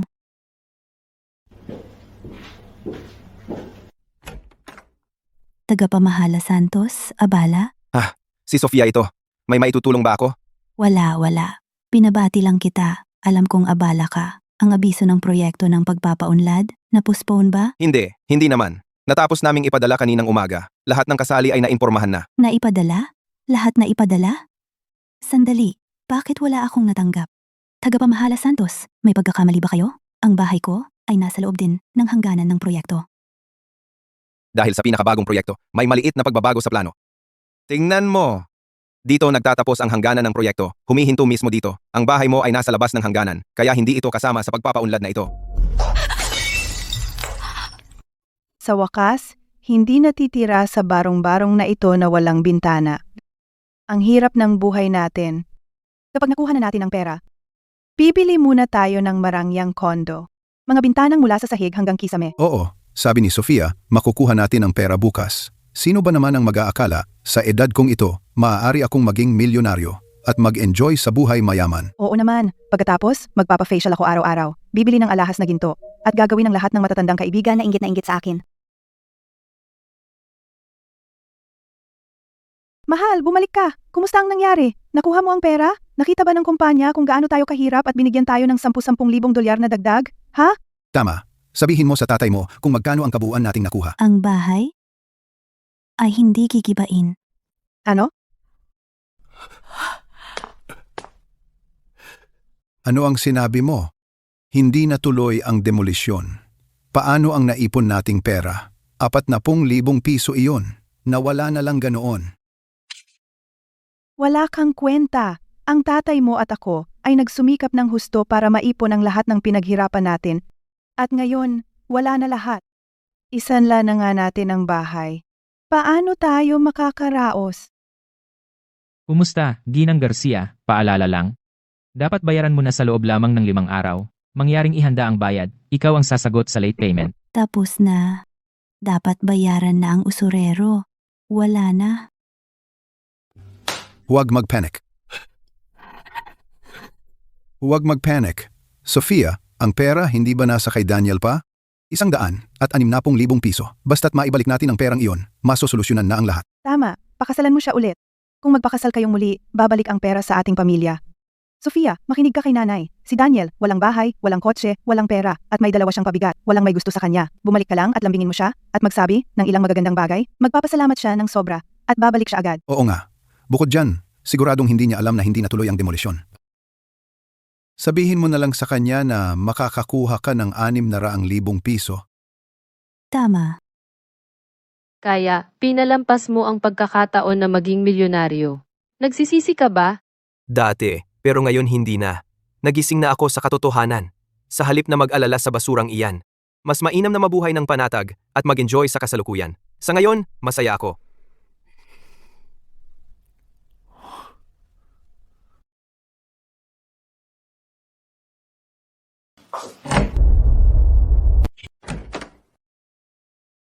Oy, Sofia? Anong ginagawa mo rito? Hindi ka welcome dito. Umalis ka na rito! Daniel, nagkamali ako. Hindi dapat ako nawalan ng ulo dahil sa bayad pinsala sa pagpapaunlad at iniwan kayo ng mga bata. Kani-kanina lang, hindi ako makakain o makatulog. Napagtanto ko, hindi ako mabubuhay kung wala ka at ang mga bata. Kaya, andito ako para ibalik ka sa isang mas magandang buhay. Daniel, naniniwala ka ba diyan? Hindi. Sofia, ano na namang pakay mo? Sabihin mo na lang. Tigilan mo na ang pagpapanggap. Isinusumpa ko, andito ako para magpakasal muli. Daniel, tingnan mo, dinala ko pa ang card ng pagkakakilanlan ko. Kapag pumayag ka, pupunta tayo sa munisipyo ngayon at kukunin muli ang lisensya ng kasal. Hindi ba lagi kang nangangarap na maging mayaman at mabuhay ng maganda? Kung pakasalan mo ako ulit, ang 600,000 piso na bayad pinsala ay magiging atin. Matutupad ang pangarap mo. Imposible ito. Gustong magpakasal muli? Hindi naman imposible. Pero kailangan mong magpakita ng sinseridad. Paano kung ganito? 300,000 piso na cash. Kapag dinala mo iyon, saka ka maaaring magpakasal muli. Walang problema. Nanay, sige, 300,000 piso na lang. Basta't makakaya kong mabuhay ng maayos si Daniel at ang mga bata, mabuhay ng maayos, wala akong pakialam sa 300,000 piso. Kahit na ikapahamak ko pa ito. Pero, nanay, alam mo naman hindi ko kayang makabuo ng ganong kalaking pera. Paano kung ganito? Magpakasal muna tayong muli. Pagdating ng bayad pinsala sa pagpapaunlad, ipapadala ko agad ang pera kay Daniel. Wala ka bang tiwala sa akin? Sofia, akala mo ba ay 3 taong gulang ako? Natatakot ako na hindi naman dumating ang pera, kundi wala ka sa listahan ng redevelopment, di ba? Ganon pala. Kaya pala nagmamadaling bumalik si Sofia at nagmamakaawa na magpakasal muli. Kaya pala hindi natuloy ang redevelopment. Gusto niya makuhang muli ang 160,000 piso. Sofia, halimaw ka. Para sa pera, kaya mong maging ganito kadalawa ang mukha. Nabulag ako nang pakasalan ko ang isang mabangis na nilalang. Daniel, huwag kang maniwala kay nanay. Nagsisinungaling siya. Gusto lang niya tayong pigilan na magpakasal muli. Totoo ang redevelopment. Dumating na ang abiso. Bakit ako magsisinungaling sa iyo? Tingnan mo mismo. Nakasulat ito ng itim sa puti. Paano magiging peke? Hindi na kailangan tingnan. Peke ang dokumento ng abiso na ito. Roberto, halika rito. Sino ka? Saan ka nanggaling? Sinasabi mong peke, kaya peke na? Sino ka ba sa tingin mo? Eksakto. Wala ako, totoo yan. Pero, ang pamangkin ko, si Eric, ay ang pangkalahatang tagapamahala ng sangay ng lungsod ng karagatan ng grupo ng tuktok ninyo. Kung hindi ka naniniwala sa akin, pwedeng ipatawag ko siya para pumunta at kumpirmahin ang pagiging totoo ng dokumentong ito. Ano sa tingin mo? Hindi Ricardo. Mali ako. Inaamin ko. Ang bahay sa probinsya, talagang hindi kasama sa plano ng demolisyon. Daniel, kahit na peke ang demolisyon, tunay ang pagnanais kong mag-asawang muli. Kahit hindi mo isaalang-alang ang damdamin ko, isipin mo naman sina Timo at Leah. Hindi sila pwedeng walang ina. Hindi sila pwedeng lumaki sa isang pamilyang sira. Sofia, tigil na. Dati akong walang muwang, ngunit ngayon malinaw na sa akin. Para sa mga bata, ang isang pamilyang puno ng kasinungalingan at pakana, isang kumpletong pamilya, ay mas mapaminsala kaysa sa pamilyang may isang magulang. Tayo ay tapos na. Wala kang utang na loob. Akala mo ikaw ay isang magandang pakinabang? Wala kang anuman, at pinalalaki mo 2 pabigat. Maliban sa anak kong babae, sino ang gustong sa iyo? Maiiwan kang mag-isa habang buhay. Tama yan. Isang lalaking tulad mo, Daniel, dapat kang bumalik. Ang mga bagay-bagay ko ay wala sa iyong pakialam. Mayroon na akong natagpo ang ibang kalahati. Daniel, tinawagan mo kami. May nangyayari ba? Hoy lahat, ipakilala ko kayo. Si Elena ito, ang kasintahan ko, at ito ang anak niyang si Ryan. Ikakasal na kami. Kasintahan? Daniel? Ang panlasa mo ay lumalala araw-araw. Kung naghahanap ka, dapat may nahanap kang mas magaling sa akin. Paano ka napunta sa isang taong walang pinag-aralan? Gumagawa lang ng gawaing kamay? Katulad niya? Paano niya palalakihin ang mga bata? Tumpak, at nagdadala siya ng pabigat. Daniel, kailangan mong sustentuhan ng 3 bata. Huwag kang tanga. Ginagamit ka at hindi mo alam. Noong pinalaki ako ng nanay ko, wala rin siyang anuman, di ba? Ngayon kaming 2 na. Ano ang dapat katakutan? Bukod pa, hindi naman tayo ganap na walang pera. Hindi ba may tumulong sa atin? Para sa kasal na ito, mayroon akong 160,000 piso na cash. Kumpara noon, para itong gabi at araw. Ikaw? Binabalaan kita. Si Daniel ang aking lalaki ngayon. Kung maglakas loob ka na siraan siya muli, pagsisisihan mo. Umalis ka. Alis na rin ako. Ricardo, hintayin mo ako. Ricardo, alam ko na ang iyong pagkatao ay tiyak na hindi lamang isang ordinaryong retiradong manggagawa. Sana ay sabihin mo sa akin ang iyong tunay na pagkatao. Ginang Santos, paano ninyo iyon naisip? Akala ko ginampanan ko ang retiradong manggagawa ng mahusay. Upang mag-set up ng ganitong masalimuot na plano, bawat piraso ay nagkakasya. Ginagawa si Sofia hakbang-hakbang na mahulog sa sarili niyang bitag at pinagsisihan ito ng aking anak na si Daniel ng labis at magsimulang muli. Iyon ay hindi bagay na kayang gawin ng isang ordinaryong manggagawa. Gayon din, sa tingin ko, ang pagiging isang nakatatanda lamang ay hindi magpapagawa sa isang pangkalahatang tagapamahala ng sangay na kumuha ng ganyang kalaking panganib upang magsagawa ng ganyang kalaking palabas kasama kayo. Ginang Santos, mas matalas pa kayo kaysa sa inaakala ko. Tama kayo, hindi ako ordinaryong tao. Ako ang dating chairman ng grupo ng Tuktok. Itinayo ko ito mula sa isang maliit na pagawaan hanggang sa kung ano ito ngayon. Ang kasalukuyang chairman ay ang aking anak. Kahit na retirado ako pa rin ang pinakamalaking shareholder ng grupo. Kaya, ang pagtipon ng ilang resources upang maisakatuparan ang planong ito ay hindi mahirap para sa akin. Well, hindi ko sinadyang itago ang aking pagkatao noong nagsimula kitang makilala. Iyon lang ay. Matapos ang matagal na panahon sa posisyong iyon, naisip ko bilang isang ordinaryong matandang lalaki, maaari akong makasama ang isang katulad ninyo sa pinakamatural at taos-pusong paraan, Ginang Santos. Sa ating pagsasama, sa tingin ko kayo ay mahinahon, mabait, at maaasahan, ang kasama na lagi kong hinahanap. Sana ay gugulin. Ang huling kabanata ng aking buhay, nang tahimik kasama kayo. Pumapayag ba kayo? Oo, pumapayag ako. Sa totoo lang, ganoon din ang nararamdaman ko. Noong bata pa ako, nakatuon ako ng buo sa aking karera, laging iniisip na ang romansa ay isang pag-aaksaya ng oras. Noong kami ay nagpakasal, wala man lang kaming tamang kasalan, pabayaan na ang tamang litrato ng kasal. Ito ay palaging isang malaking pagsisisi ko. Ako rin. Noong bata pa ako, nagtrabaho ako para pakainin ang pamilya at kalaunan para palakihin si Daniel, kaya abala ang buhay at marami rin akong pagsisisi. Ngayon na iniisip ko, ang buong buhay ko, nabuhay ako para sa iba. Perpekto iyan. Kunin natin ang mga pagsisisi na ito at bayaran natin lahat. Kumuha ng tamang photoshoot ng kasal at lahat ng romansa na mayroon ang mga kabataan, hindi natin dapat palampasin ang alinman dito. Ginoong Reyes, na si Sofia Garcia, ay patuloy na nagdudulot ng gulo para kay Ginang Santos at iniinsulto ka.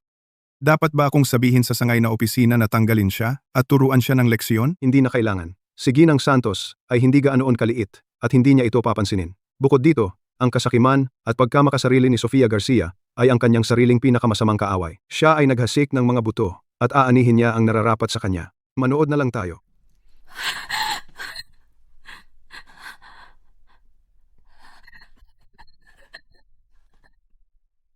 Ginang Garcia, naglalaro ng taguan, masaya? Sinabi ko na sa iyo noon. Sa akin, walang may utang na pera at nakakalabas nang hindi nagbabayad. Boss Gomez. Alam kong mali ako. Pakiusap. Bigyan mo lang ako ng ilang araw. Babayaran ko ang pera. Pangako, may mga magulang at anak akong sinusuportahan. Hindi ako pwedeng mamatay. Huwag kang magmadaling mamatay. Ang buhay mo ay may halaga pa ngayon. Ako, Boss Gomez, nagtatrabaho laging sumusunod sa patakaran. Kung umutang ka, babayaran mo. Natural lang iyon. Kamay ko. Bali ang kamay ko. Para matuto ka, sasabihin ko sa iyo, sa aking mga kamay, walang sino man ang nakatakas sa hindi pagbabayad. 3 araw, bibigyan kita ng 3 araw pa. Kung hindi mo pa nababayaran ang lahat ng pera, hindi na lang kamay ang mawawala. Kapag dumating ang panahon na iyon, ang mahahalagang bahagi ng katawan sa loob mo, tulad ng iyong mga bato at kornea, lalabasin ko lahat at ibebenta para sa pera. Huwag kang mag-alala. Hahanap ako ng pinakamagaling na doktor para mabilis at walang sakit. Ako magbabayad talaga. Pakiusap, Boss Gomez. Patawarin mo ako. Tara na. Kasalanan mo lahat ito. Tingnan mo ang ginawa mo. Isang perpektong pamilya na sira mo at naging gulo. Kami rin ay pinagpapatamaan. Ano ba ang ginawa ko para manganak ng isang malas na gaya mo? Oh, kung alam ko lang na ganito ang mangyayari, hindi ko ginawa. Noong kasama mo si Daniel, si Maria, ang matandang bruha, tinulungan kami at hindi ka na nag-alala sa pagkain o damit. Napakasarap ng buhay. Ngayon, tingnan mo, wala na ang lahat. Ano yang nakatayo ka diyan? Mag-isip ka kung paano kumita ng pera? Nanay? Saan ako kukuha ng pera? Wala na akong maisip. Tama. Hindi mo ba laging sinasabi na ang boss ng kumpanya mo ay mayaman na mayaman? Bakit hindi ka umutang sa kanya para makaraos ka? Ang boss? Ang kumpanya? Nakuha ko. Boss Gomez, narito na. Sakto lang. Narito lahat. Ang principal at interes. Matalino ka. Tandaan mo, sa akin, walang utang na hindi mababayaran. Ang may ayaw magbayad, Ginang Garcia, sarap makipagnegosyo. Sa susunod na kapos ka, balik ka lang. Ang matandang suki ay may 20% diskwento. Sofia, saan mo nakuha ang perang iyan? Oo nga, malaking halaga iyan. Huwag mong sabihing nag-usurero ka na naman. Tigilan mo na, bayad na ang utang, at okay naman ang lahat. Yan ang mahalaga. Anong ibig mong sabihin? Ang naipon nating pera, ubos na ubos mo. Ngayon may pera ka pero hindi mo kami babayaran? Yan ba? Ikaw walang utang na loob. Tama, may pera ka at hindi mo kami pinapansin. Paano mo kaya yan? Tama na, tama na. Narito ang 100,000 piso. Sapat na ba? Tigilan niyo na ang away? Oo, wala nang away, tapos na. Ang mahal ko ay pinakamahusay. Matandang lalaki. Paano natin gagastusin ang pera? Marahil dapat muna tayong bumili ng pulseras na diamante. Pulseras na diamante? Ang pinakamahalaga ngayon ay bilhin muli ang bahay sa bayang Sinilangan. Ang bahay ay seguridad. Ayaw ko ng patuloy na manirahan kasama ang malas na ito sa ganitong patuloy na takot. Tama ka. Gawin natin iyon. Sofia, magkakilala na tayo ng maraming taon at lagi kitang pinahahalagahan. Dinala na kita halos kahit saan. Mayroon bang gusto mong sabihin sa akin? Ginoong Hernandez? Ano ang pinagsasabi mo? Hindi ko maintindihan. Sofia, nalaman ko na lahat tungkol sa pagnanakaw mo ng pondo ng kumpanya. Ginoong Hernandez, nagkamali ako. Pakiusap, huwag mong sabihin ito kanino man. May pamilya akong pinapakain. Hindi ako maaaring makulong. Sofia, anong gagawin ko sa iyo? Eto, sabihin ko sa iyo, kung mababayaran mo ngayon ang perang kinuha mo, maaari ko pa itong hayaan. At tulungan ka. Ginoong Hernandez. Ako. Inilagay ko lahat ng pera sa mga stock. Gusto kong kumita ng malaki upang takpan ng butas sa pananalapi at pagkatapos ay ibalik ito, panalo-panalo. Tapos, bumagsak ang merkado. Kahit i-cash out ko lahat, hindi bababa sa may kakulangan pa ring mahigit 200,000 piso. Kung ganoon, wala na akong magagawa. Ginoong Hernandez, pakiusap, iligtas mo ako. Nakikiusap ako, ayokong makulong. Sumusumpa ako, hindi ko na uulitin. Ang tanging Baka may isa kang huling pagkakataon. Bukas, pumunta ka sa lungsod ng Acacia. Hanapin mo ang retiradong chairman. Malaki ang puso niya. At tsaka, may magandang balita siyang darating. Nagpaplano siya ng pag-ibig sa pagtanda. Hanapin mo siya sa photo studio. Baka hayaan na lang niya ito. Salamat, Ginoong Hernandez. Pupunta na ako. Uy, Alvin, anong bago? Hindi ko akalaing sa buhay ko makakapagparetrato ako ng kasal.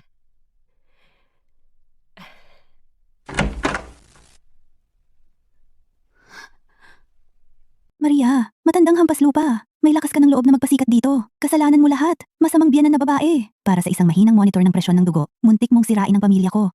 Tingnan mo ako. Ako ay lubos na gulo ngayon. Salamat sa iyo. Ikaw ay talagang ang pinakamasamang biyanan na babae sa mundo. Mamamatay ka ng malungkot. Sofia, ikaw ang may kasalanan nito. Kung hindi dahil sa iyong pagiging makasarili at kasakiman, paano mo hindi nakita ang lahat ng ginawa ko para sa iyo? Kung hindi dahil sa iyong kasakiman at paghahabol sa diborsyo, paano tayo napunta sa ganito? Ginawa mo ang iyong higaan, ngayon humiga ka. Wala kang ibang masisisi. Inani mo ang iyong itinanim. Kalokohan. Ikaw ay isang matandang mangkukulam. Palagi kang nagpapakabanal. Ikaw. Binibini. Ito ay isang photo studio. Mangyaring tumahimik. Dalhin sa labas. Okay. Tingnan mo, mayroon kaming ibang mga customer na kumukuha ng litrato. Mangyaring huwag silang gambalain. See? Naging maswerte ka ngayong pagkakataon. Paumanhin, mayroon bang isang Ginoong Ricardo Reyes dito? Nandito ako upang makita siya. Sino ang naghahanap sa akin? Ikaw pala. Ginoong Reyes? Ricardo Reyes? Ikaw? Galing ka ba talaga sa grupo ng tuktok? Ang dating chairman? Tama. Ako nga. Kaya? Ginang Garcia? Pumunta ka para makita ako para mag-eskandalo ulit? Ginoong Reyes, nagkamali ako, nabulag ako, at hindi nakita ang halaga mo. Maawa ka naman. Ano bang pinagsasabi mo? Ginoong Reyes? Ako. Ninakaw ko ang pondo ng kumpanya. Bigyan mo ako ng liham ng pagpapatawad. Maawa ka. Pangako ko na magbabago na ako at magsisimula ng bago. Sofia, ang sinabi mo kay Maria, bawat salita, narinig ko lahat, bawat isa. Wala kang kahit anong pagsisisi, walang utang na loob, at sinisisi mo ang iyong mga pagkakamali sa ibang tao. Ang mga taong katulad mo ay hindi karapat-dapat sa kapatawaran. Nanay? Nagkamali ako. Pakisuyo, kausapin mo si Ginoong Reyes at hilingin na pakawalan ako. Sofia, lahat ng kasamaan ay mapaparusahan. Hindi mo nakita ang lahat ng ginawa ko para sa iyo. Malupit mong iniwan ang iyong asawa at mga anak. At likas kang sakim. Ninakaw mo ang pondo ng kumpanya. Paano ka nangangahas na magmakaawa ngayon? Hindi pa rin hindi kita mapapatawad kailanman. Ikaw ay Sofia Garcia? Ako nga. Ako. Ginang Sofia Garcia, nakatanggap kami ng ulat mula sa grupo ng tuktok na pinaghihinalaan kang nagnakaw ng pondo ng kumpanya sa napakalaking halaga na isang krimen. Kaya ayon sa batas, inaaresto ka na namin, Ginoong Gregorio Garcia at Ginang Marisa Garcia, dahil alam ninyo na si Sofia ay nagnakaw ng pondo ng kumpanya at ginamit pa ang ninakaw na pera para bumili ng ari-arian, kaya kayo rin ay pinaghihinalaan ng isang krimen. Malas ka, pinasok mo kami, ang matandang mag-asawa, mapunta sa kulungan sa aming pagtanda. At paano ba ako nanganak ng isang katulad mo? Dalhin na sila. Ricardo, pasensya na dahil sa mga problema ng aking pamilya, ang iyong grupo ay nagdusa ng pagkalugi at nagdulot ito sa iyo ng problema. Maria, wala itong kinalaman sa iyo. Dahil si Sofia ay baluktot at likas na sakim ang nagdulot ng lahat ng ito. Kaya huwag mong sisihin ang sarili mo o hayaang ang isang tulad niya sirain ang araw natin. At Daniel, Elena, kayong dalawa, lumapit dito. Nanay, salamat sa habang buhay na sakripisyo para sa akin.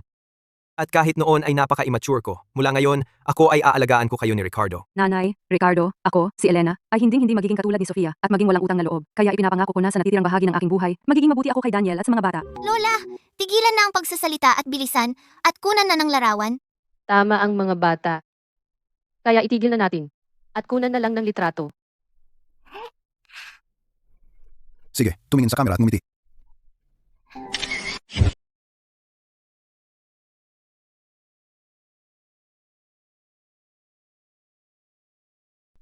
Tatay?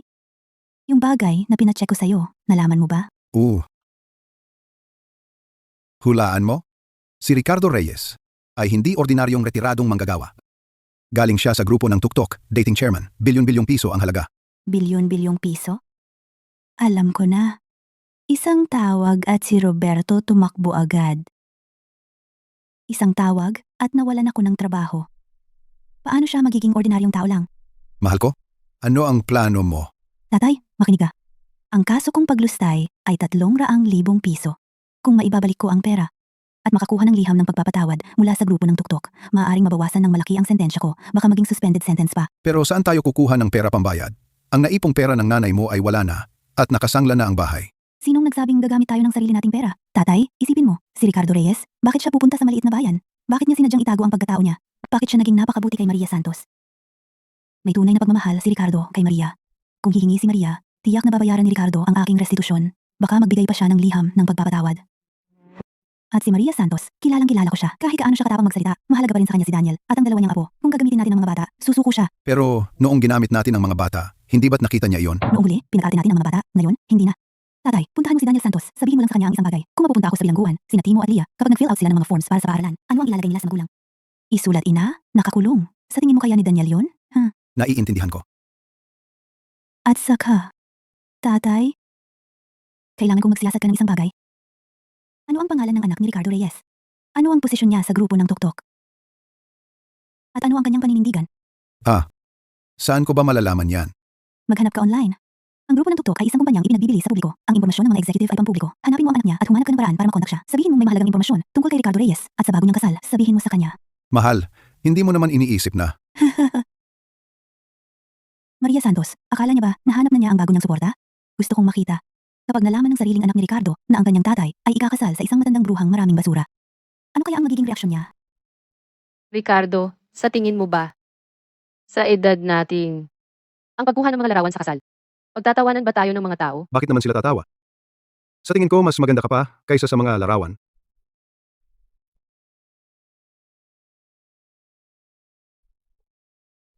Siya nga pala. Iyong anak mo, Carlos Reyes. Alam ba niya ang tungkol sa atin? Sinabi ko sa kanya. Ano ang sinabi niya? Sinabi niya. Napag-isipan itong mabuti. Sabihin mo sa akin ang totoo. Tutol ba siya? Maria, si Carlos, na batang iyon, ay laging matigas ang ulo, maagang namatay ang kanyang ina. Palagi niyang naramdaman na may utang ako sa kanyang ina, kaya tungkol sa pag-aasawa ko ulit, medyo tutol nga siya. Naiintindihan ko. Pagkatapos ng lahat, sa edad natin, biglang magkakaroon ng ina-inahan kahit sino ay mangangailangan ng oras para tanggapin ito. Maria, huwag kang mag-alala, tungkol dito. Tungkol naman kay Carlos, ako na ang bahala.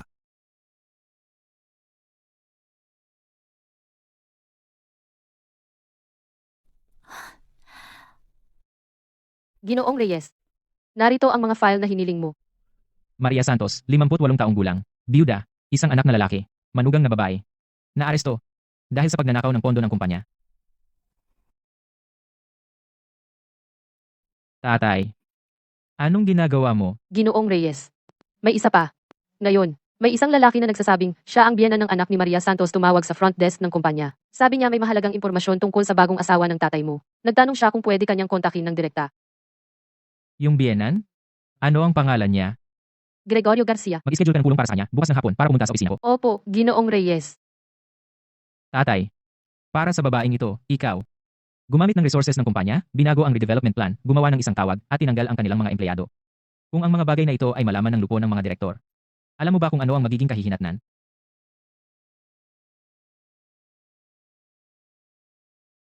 Hindi ko hahayaan na ang isang hindi kilalang babae sirain ang aming pamilya na dekada ng itinatag.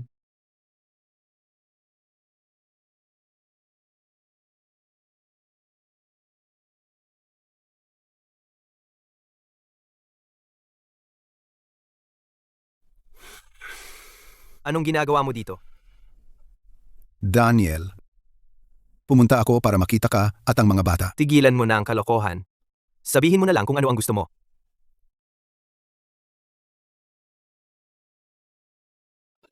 Haha. Daniel, sasabihin ko lang isang bagay. Ang kaso ni Sofia, kapag lumabas na ang hatol, hindi bababa sa 5 taon.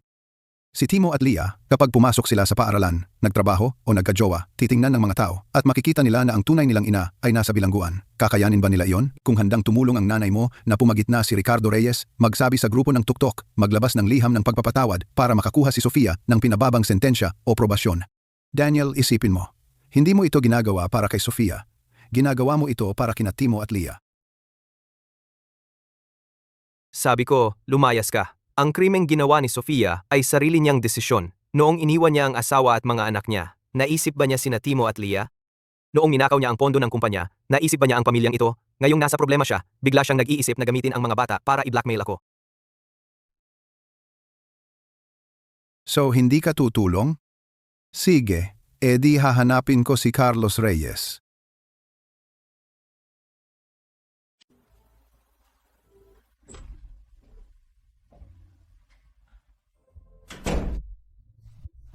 Ginoong Reyes.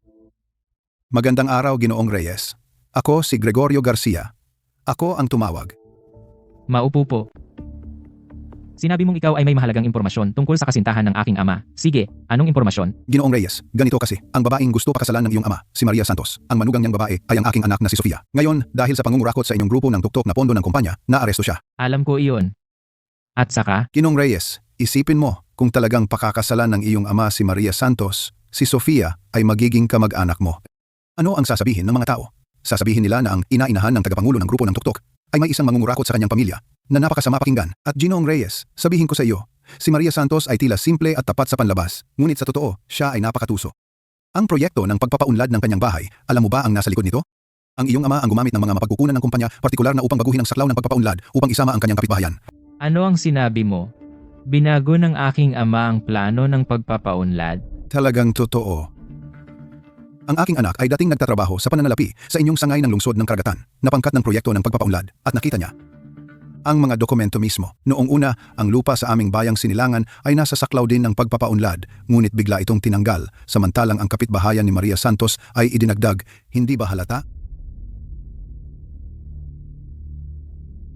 Gregorio Garcia, ano ang gusto mo? Ginoong Reyes, wala akong gusto. Gusto ko lang humingi ng isang bagay sa iyo, tulungan ng aking anak, hilingin sa kumpanya na maglabas ng liham ng pagpapatawad upang makakuha siya ng pinababang sentensya. Para sa iyo, hindi ba isang salita lang? Pag-iisipan ko ang liham ng pagpapatawad. Ngunit may isa akong kondisyon. Sabihin mo ang iyong kondisyon. Ang iyong anak na si Sofia ay malamang na maraming ebidensya at detalye tungkol sa relasyon ni Maria Santos sa aking ama, di ba? Kailangan kong ayusin niya lahat ng ito ng detalyado at ibigay sa akin sa isang nakasulat na ulat, kasama na kung kailan ang aking ama unang naging kasangkot kay Maria Santos. Anong mga mapagkukunan ng kumpanya ang ginamit niya, at ang mga tiyak na detalye ng operasyon ng proyekto ng pagpapaunlad, lahat nito, walang isang salitang dapat mawala. Oh, Ginoong Reyes.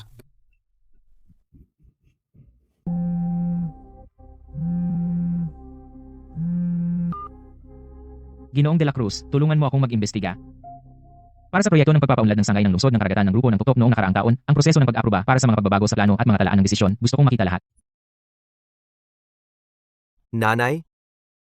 May isang bagay na hindi ko alam kung sasabihin ko sa iyo. Ano iyon? Dumating si Gregorio sa akin noong isang araw. Sinabi niya na para sa kaso ni Sofia, kung may liham ng pagpapatawad, maaari itong mabawasan ng malaki ang kanyang sentensya. Gusto niya ako hilingin sa iyo na kunin si Ricardo para tumulong. Naplano na niya lahat, no? Nanay, tumanggi na ako. Sinabi kong hindi. Naisip ko lang. Dapat mong malaman kung sakaling gumawa ng paraan si Gregorio sa likod ng eksena. Daniel, tama ang ginawa mo. Ang sitwasyon ni Sofia ay dapat dumaan sa tamang proseso ng batas. Walang sino man ang makakapanghimasok sa hustisya, kasama na ako. Ricardo, naiintindihan ko. Pumunta ako para sabihin, kahit anong gawin ni Gregorio at ng kanyang pamilya, nasa panig ako ninyo ni nanay. Sige, nasa akin na ang lahat. Umuwi ka na at alagaan mo si Elena at ang mga bata.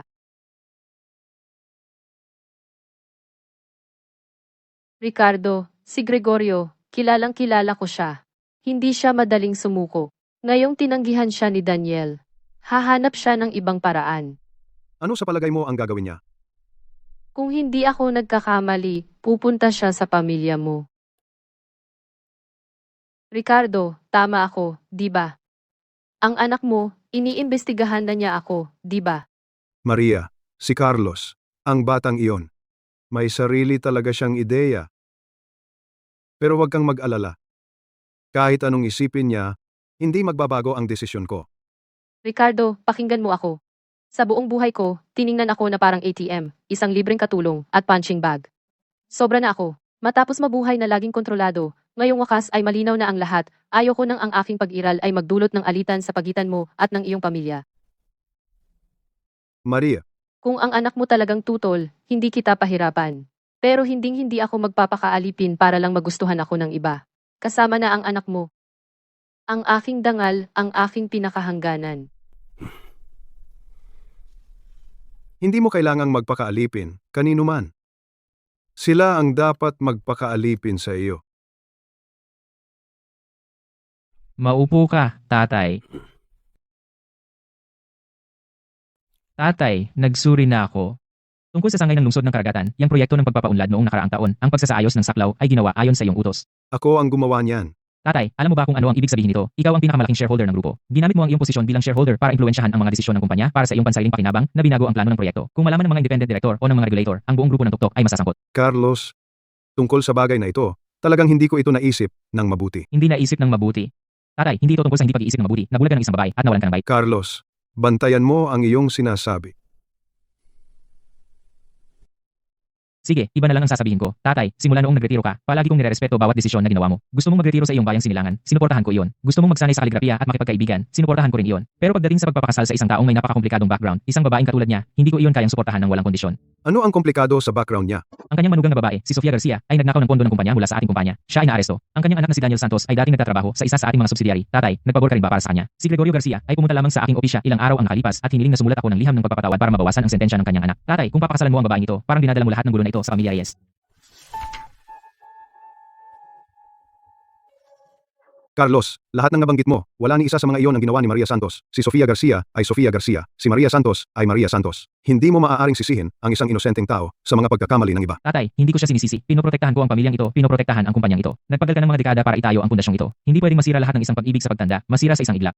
Carlos, ikaw ang anak ko. Naiintindihan ko ang iyong mga alalahanin. Pero may mga bagay na kailangan mo ring intindihin. Ang iyong ina ay wala nang mahigit 20 taon. Pinalaki kita sa lahat ng mga taong ito at pinalabas ang kumpanya sa publiko. Ngayon matanda na ako at gusto ko nang makakasama. Si Maria Santos ay mabait. Siya ang pinakamabuting babae na nakilala ko. Hindi ko hahayaan na ang pagtutol ng sinuman ay magpatigil sa akin na pakasalan siya. Tatay, hayaan mo akong maging malinaw. Kung ipipilit mong pakasalan siya tungkol sa proyekto ng pagpapaunlad sa susunod na pulong ng board, iulat ko at itatama ito. Magbabayad tayo ng kompensasyon kung saan kailangan, hihingi ng tawad kung saan kailangan. Hindi ko makontrol ang iyong personal na buhay, pero kailangan kong pamahalaan ang mga usapin ng kumpanya. Tama ka. Ang usapin ng pagpapaunlad ay pagkakamali ko. Pero anumang kompensasyon na may kaugnayan kay Maria, babayaran ko gamit ang aking personal na ari-arian. Hindi siya magkakaroon ng anumang kawalan.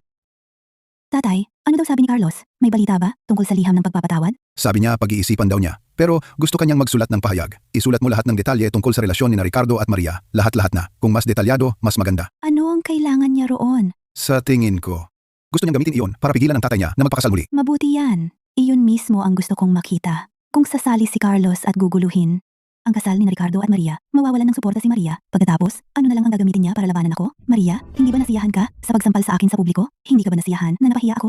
Teka lang, kapag nakalabas na ako, ipapadama ko sa iyo ang pakiramdam na iniwan ng lahat. Pero mahal, paano kung hindi ibigay ni Carlos ang liham ng pagpapatawad? Anong gagawin natin? Ibibigay niya iyon. Ang gusto niya ay leverage para pigilan ang kanyang tatay na magpakasal muli. Bibigyan ko siya ng leverage at bibigyan niya ako ng kapalit. Iyan ang tinatawag na patas na palitan. Isusulat ko lahat tungkol kay Ricardo, kung paano niya itinago ang kanyang pagkatao para mapalapit kay Maria, kung paano niya ginamit ang resources ng kumpanya para manipulahin ang redevelopment, kung paano ang isang tawag ay nagpatanggal ng mga tao. Bawat detalye. Iyon ay sapat para mawala kay Ricardo ang lahat sa lupon. Mahal, hindi ba iyan parang kagat sa kamay na nagpakain sa'yo? Paano kung gantihan tayo ni Ricardo? Anong dapat katakutan?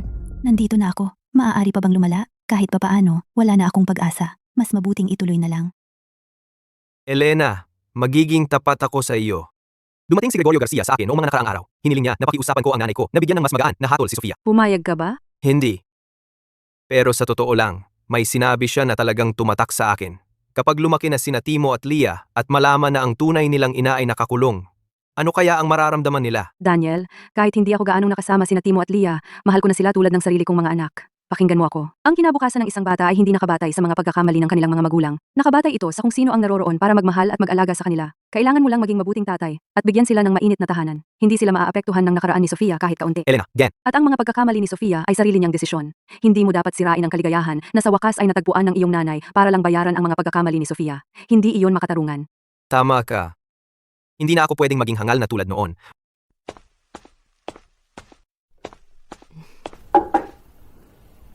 Anong problema? Ang putla mo. Maria, may sasabihin ako. Kailangan kong magsabi ng totoo sa iyo. Yung proyekto ng pagpapaunlad noon, hindi ito nagkataon. Inutusan ko ang sangay na opisina na baguhin ang lugar ng plano at isama ang inyong kapitbahayan. Ano? Ang 400,000 piso na kompensasyon sa relokasyon at ang bahay na iyon, hindi iyon swerte. Ako ang nag-ayos niyon. Noong panahong iyon, gusto ko na bigyan ka ng seguridad sa pananalapi para hindi ka na mag-alala tungkol sa pera. Maria, alam kong mali ako. Hindi ko dapat itinago sa iyo at tiyak na hindi ko dapat ginamit ang mga yaman ng kumpanya. Ngunit ang aking intensyon. Intensyon, Ricardo? Sinasabi mo sa akin ang tungkol sa intensyon? Noon, si Sofia pinapabili ako ng mga groceries araw-araw, magluto, at sunduin ang mga bata. Ang kanyang intensyon ay para rin sa ikabubuti ng pamilya. Daniel, noon, kasama si Sofia, nagkaisa laban sa akin. Ang kanyang intensyon ay para lang hindi magalit ang kanyang asawa. Lahat ay may kanya-kanyang dahilan. Ngunit sino ang nagtanong sa akin kung gusto ko ba iyon? Maria, pasensya na. Ricardo, kailangan ko ng oras para mag-isip. Umuwi ka muna sa ngayon. Ricardo, hindi kita sinisisi. Pero natatakot ako. Natatakot na ang kaligayahang inakala kong meron ako, muli, ay binuo sa mga kasinungalingan. Tatay, maputla ka. Pumasok ka. Mag-usap tayo. Tatay, tungkol sa proyekto ng pagpapaunlad, nagsumite na ako ng panloob na ulat sa lupon ng mga direktor. Gusto ng lupon na gamitin mo ang iyong personal na ari-arian para mabayaran ang mga pagkalugi dulot ng pagbabago sa proyekto. Makatarungan naman. Magkano ba eksakto? 1,600,000 piso. Siya. Ililipat ko bukas. Tatay, may isa pa. Ang mga dokumento na ibinigay sa akin ni Gregorio, nabasa ko na. Sinasabi nito kung paano mo itinago ang iyong pagkatao para lumapit kay Maria, kung paano mo binago ang plano ng pagpapaunlad, at kung paano isang tawag ang nagpatanggal kay Sofia. Hayaan mong tanungin kita ng isa. Ginawa mo ba ang lahat ng ito nang hindi nalalaman ni Maria? Pero ngayon, sinabi ko na sa kanya ang lahat. Usang loob mo siyang sinabihan, o Ayoko siyang mabuhay sa kasinungalingan. ano ang reaksyon niya? Sabi niya kailangan niyang umuwi at pag-isipan ito. Lumalaki, nakita ko na kung gaano siya kawalang awang sa kanyang mga katunggali sa negosyo. Nakita ko ang kanyang tahimik na lakas. Sa libing ni nanay. Pero hindi ko pa nakita siyang ganun dahil sa isang babae. Tatay, kahit anong mangyari sa huli sa inyo ni Maria, ako na ang bahala sa proyekto ng pagpapaunlad ng maayos, hindi ito makakaapekto sa kanya. Ito ang dapat kong gawin bilang pinuno ng kumpanya. Salamat, Carlos. At tungkol sa mga materyales na ibinigay sa akin ni Gregorio, hindi ko gagamitin ang mga ito laban kay Maria. Si Gregorio ay hindi mabuti, nakikita kong ginagamit niya ako. Pero tatay, tungkol sa liham ng pagpapatawad, hindi ako papayag dito, hayaang ang batas ang humawak sa mga bagay na legal. Maria, anong problema? Ilang araw na kitang hindi nakikitang ngumingiti. Nag-away ba kayo ni Ricardo? Hindi kami nag-away. May mga bagay lang na kailangan kong pag-isipan. Anong mga bagay? Sabihin mo sa akin. Matagal na tayong magkaibigan. Baka matulungan kita. Nena, may itatanong ako sa iyo. Kung may taong napakabait sa iyo, talagang mabait, pero may ginagawa sa likod mo, nang hindi mo alam, mapapatawad mo ba sila? Maria, hindi ako masyadong edukado, pero hayaan mo akong magtanong. Noong ginawa niya ang mga iyon, para ba sa sarili niya o para sa iyo? Para sa akin. Eh di ayon, maraming tao ang nagsasabing mahal ka nila pero sarili lang nila ang iniisip. Ang dati mong manugang na babae, Sofia Garcia, hindi ba ganoon siya? Kung may makilala ka na talagang nagmamalasakit sa iyo, kahit mali ang paraan, mas mabuti pa rin sila sa mga plastik na puro salita, 100 beses. Maria, halos buong buhay mo ay nahirapan ka. Sa wakas, may nakilala ka na talagang nagmamahal sa iyo. Huwag mong hayaang ang pride o katigasan ng ulo ang magpalayo sa iyo sa kanya. Sa edad natin, kapag pinalampas mo, wala nang pangalawang pagkakataon.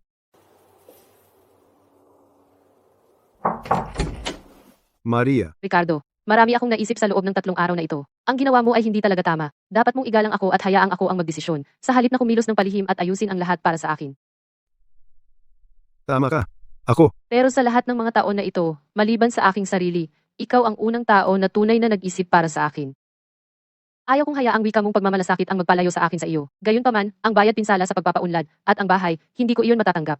Hayaan mo ang anak mo ang bahala sa mga iyon. Ako, Maria Santos, ay hindi kailanman tumanggap ng limos sa buhay ko. Hindi ko kailangan ng awa ni Numan. Ang sarili kong pensyon ay sapat na upang mabuhay. Maria, mapapatawad mo ba ako? Sino ang nagsabing pinatawad na kita? Naisip ko lang nakabili ako ng masyadong maraming isda ngayon. Hindi ko mauubos mag-isa. Pinapakiusapan lang kita na tulungan akong ubusin ito. Wala kang dapat isipin. Tuloy ka. Sige, papasok na. Sofia, ilang taon ang ibinigay nila sa iyo? 5 taon. 5 taon. Oh, mahal ko. Bakit ka sobrang malas? Kasalanan lahat ni Maria, ang matandang hampas lupa. Kung hindi dahil sa kanya, hindi ka mapapasama sa ganitong gulo. Nanay, huwag mo nang sisihin si Maria. Itong 3 buwan sa loob, marami akong oras na mag-isip. Mula simula hanggang dulo, si Maria ay hindi nakagawa ng anumang mali sa akin. Aking sariling kasakiman iyon. Ako ang may kasalanan nito. Sofia, ano ba yung kalokohang sinasabi mo? Nakalimutan mo ba kung paano kanya sinaktan? O nakalimutan kung paano kanya ipinadala rito? Nanay, inilusay ko ang pondo ng kumpanya. Hindi niya ako pinilit gawin iyon. Umutang ako sa isang suwero. Hindi niya ako pinilit. Iyon ay para sa 600,000 piso na bayad din sala sa pagpapaunlad na kung saan ay iniwan ko ang aking asawa at anak. Hindi niya ako tinuruan gawin iyon. Ang mga bagay na ito, lahat ng ito, ako mismo ang bumili. Tara na. Nanay, tatay, bumalik kayo sa ating bayang sinilangan.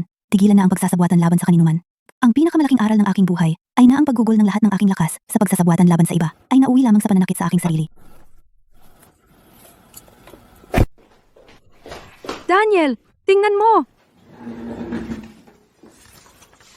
Ang iyong mga gawang kamay ay napili ng Sentro Kultural ng Acacia para sa malawakang produksyon. Oo, sinabi nila ang mga hinabing basket ng bulaklak na ginawa ko ay may magandang disenyo. Sila ay handang makipagtulungan ng pangmatagalan. Ang unang order pa lang ay 10,000 piso na. Nanay, tatay, ano ang nangyayari? Timo, ang iyong madrasta na si Elena ay kahanga-hanga. Simula ngayon, ang ating buhay ay gaganda ng gaganda.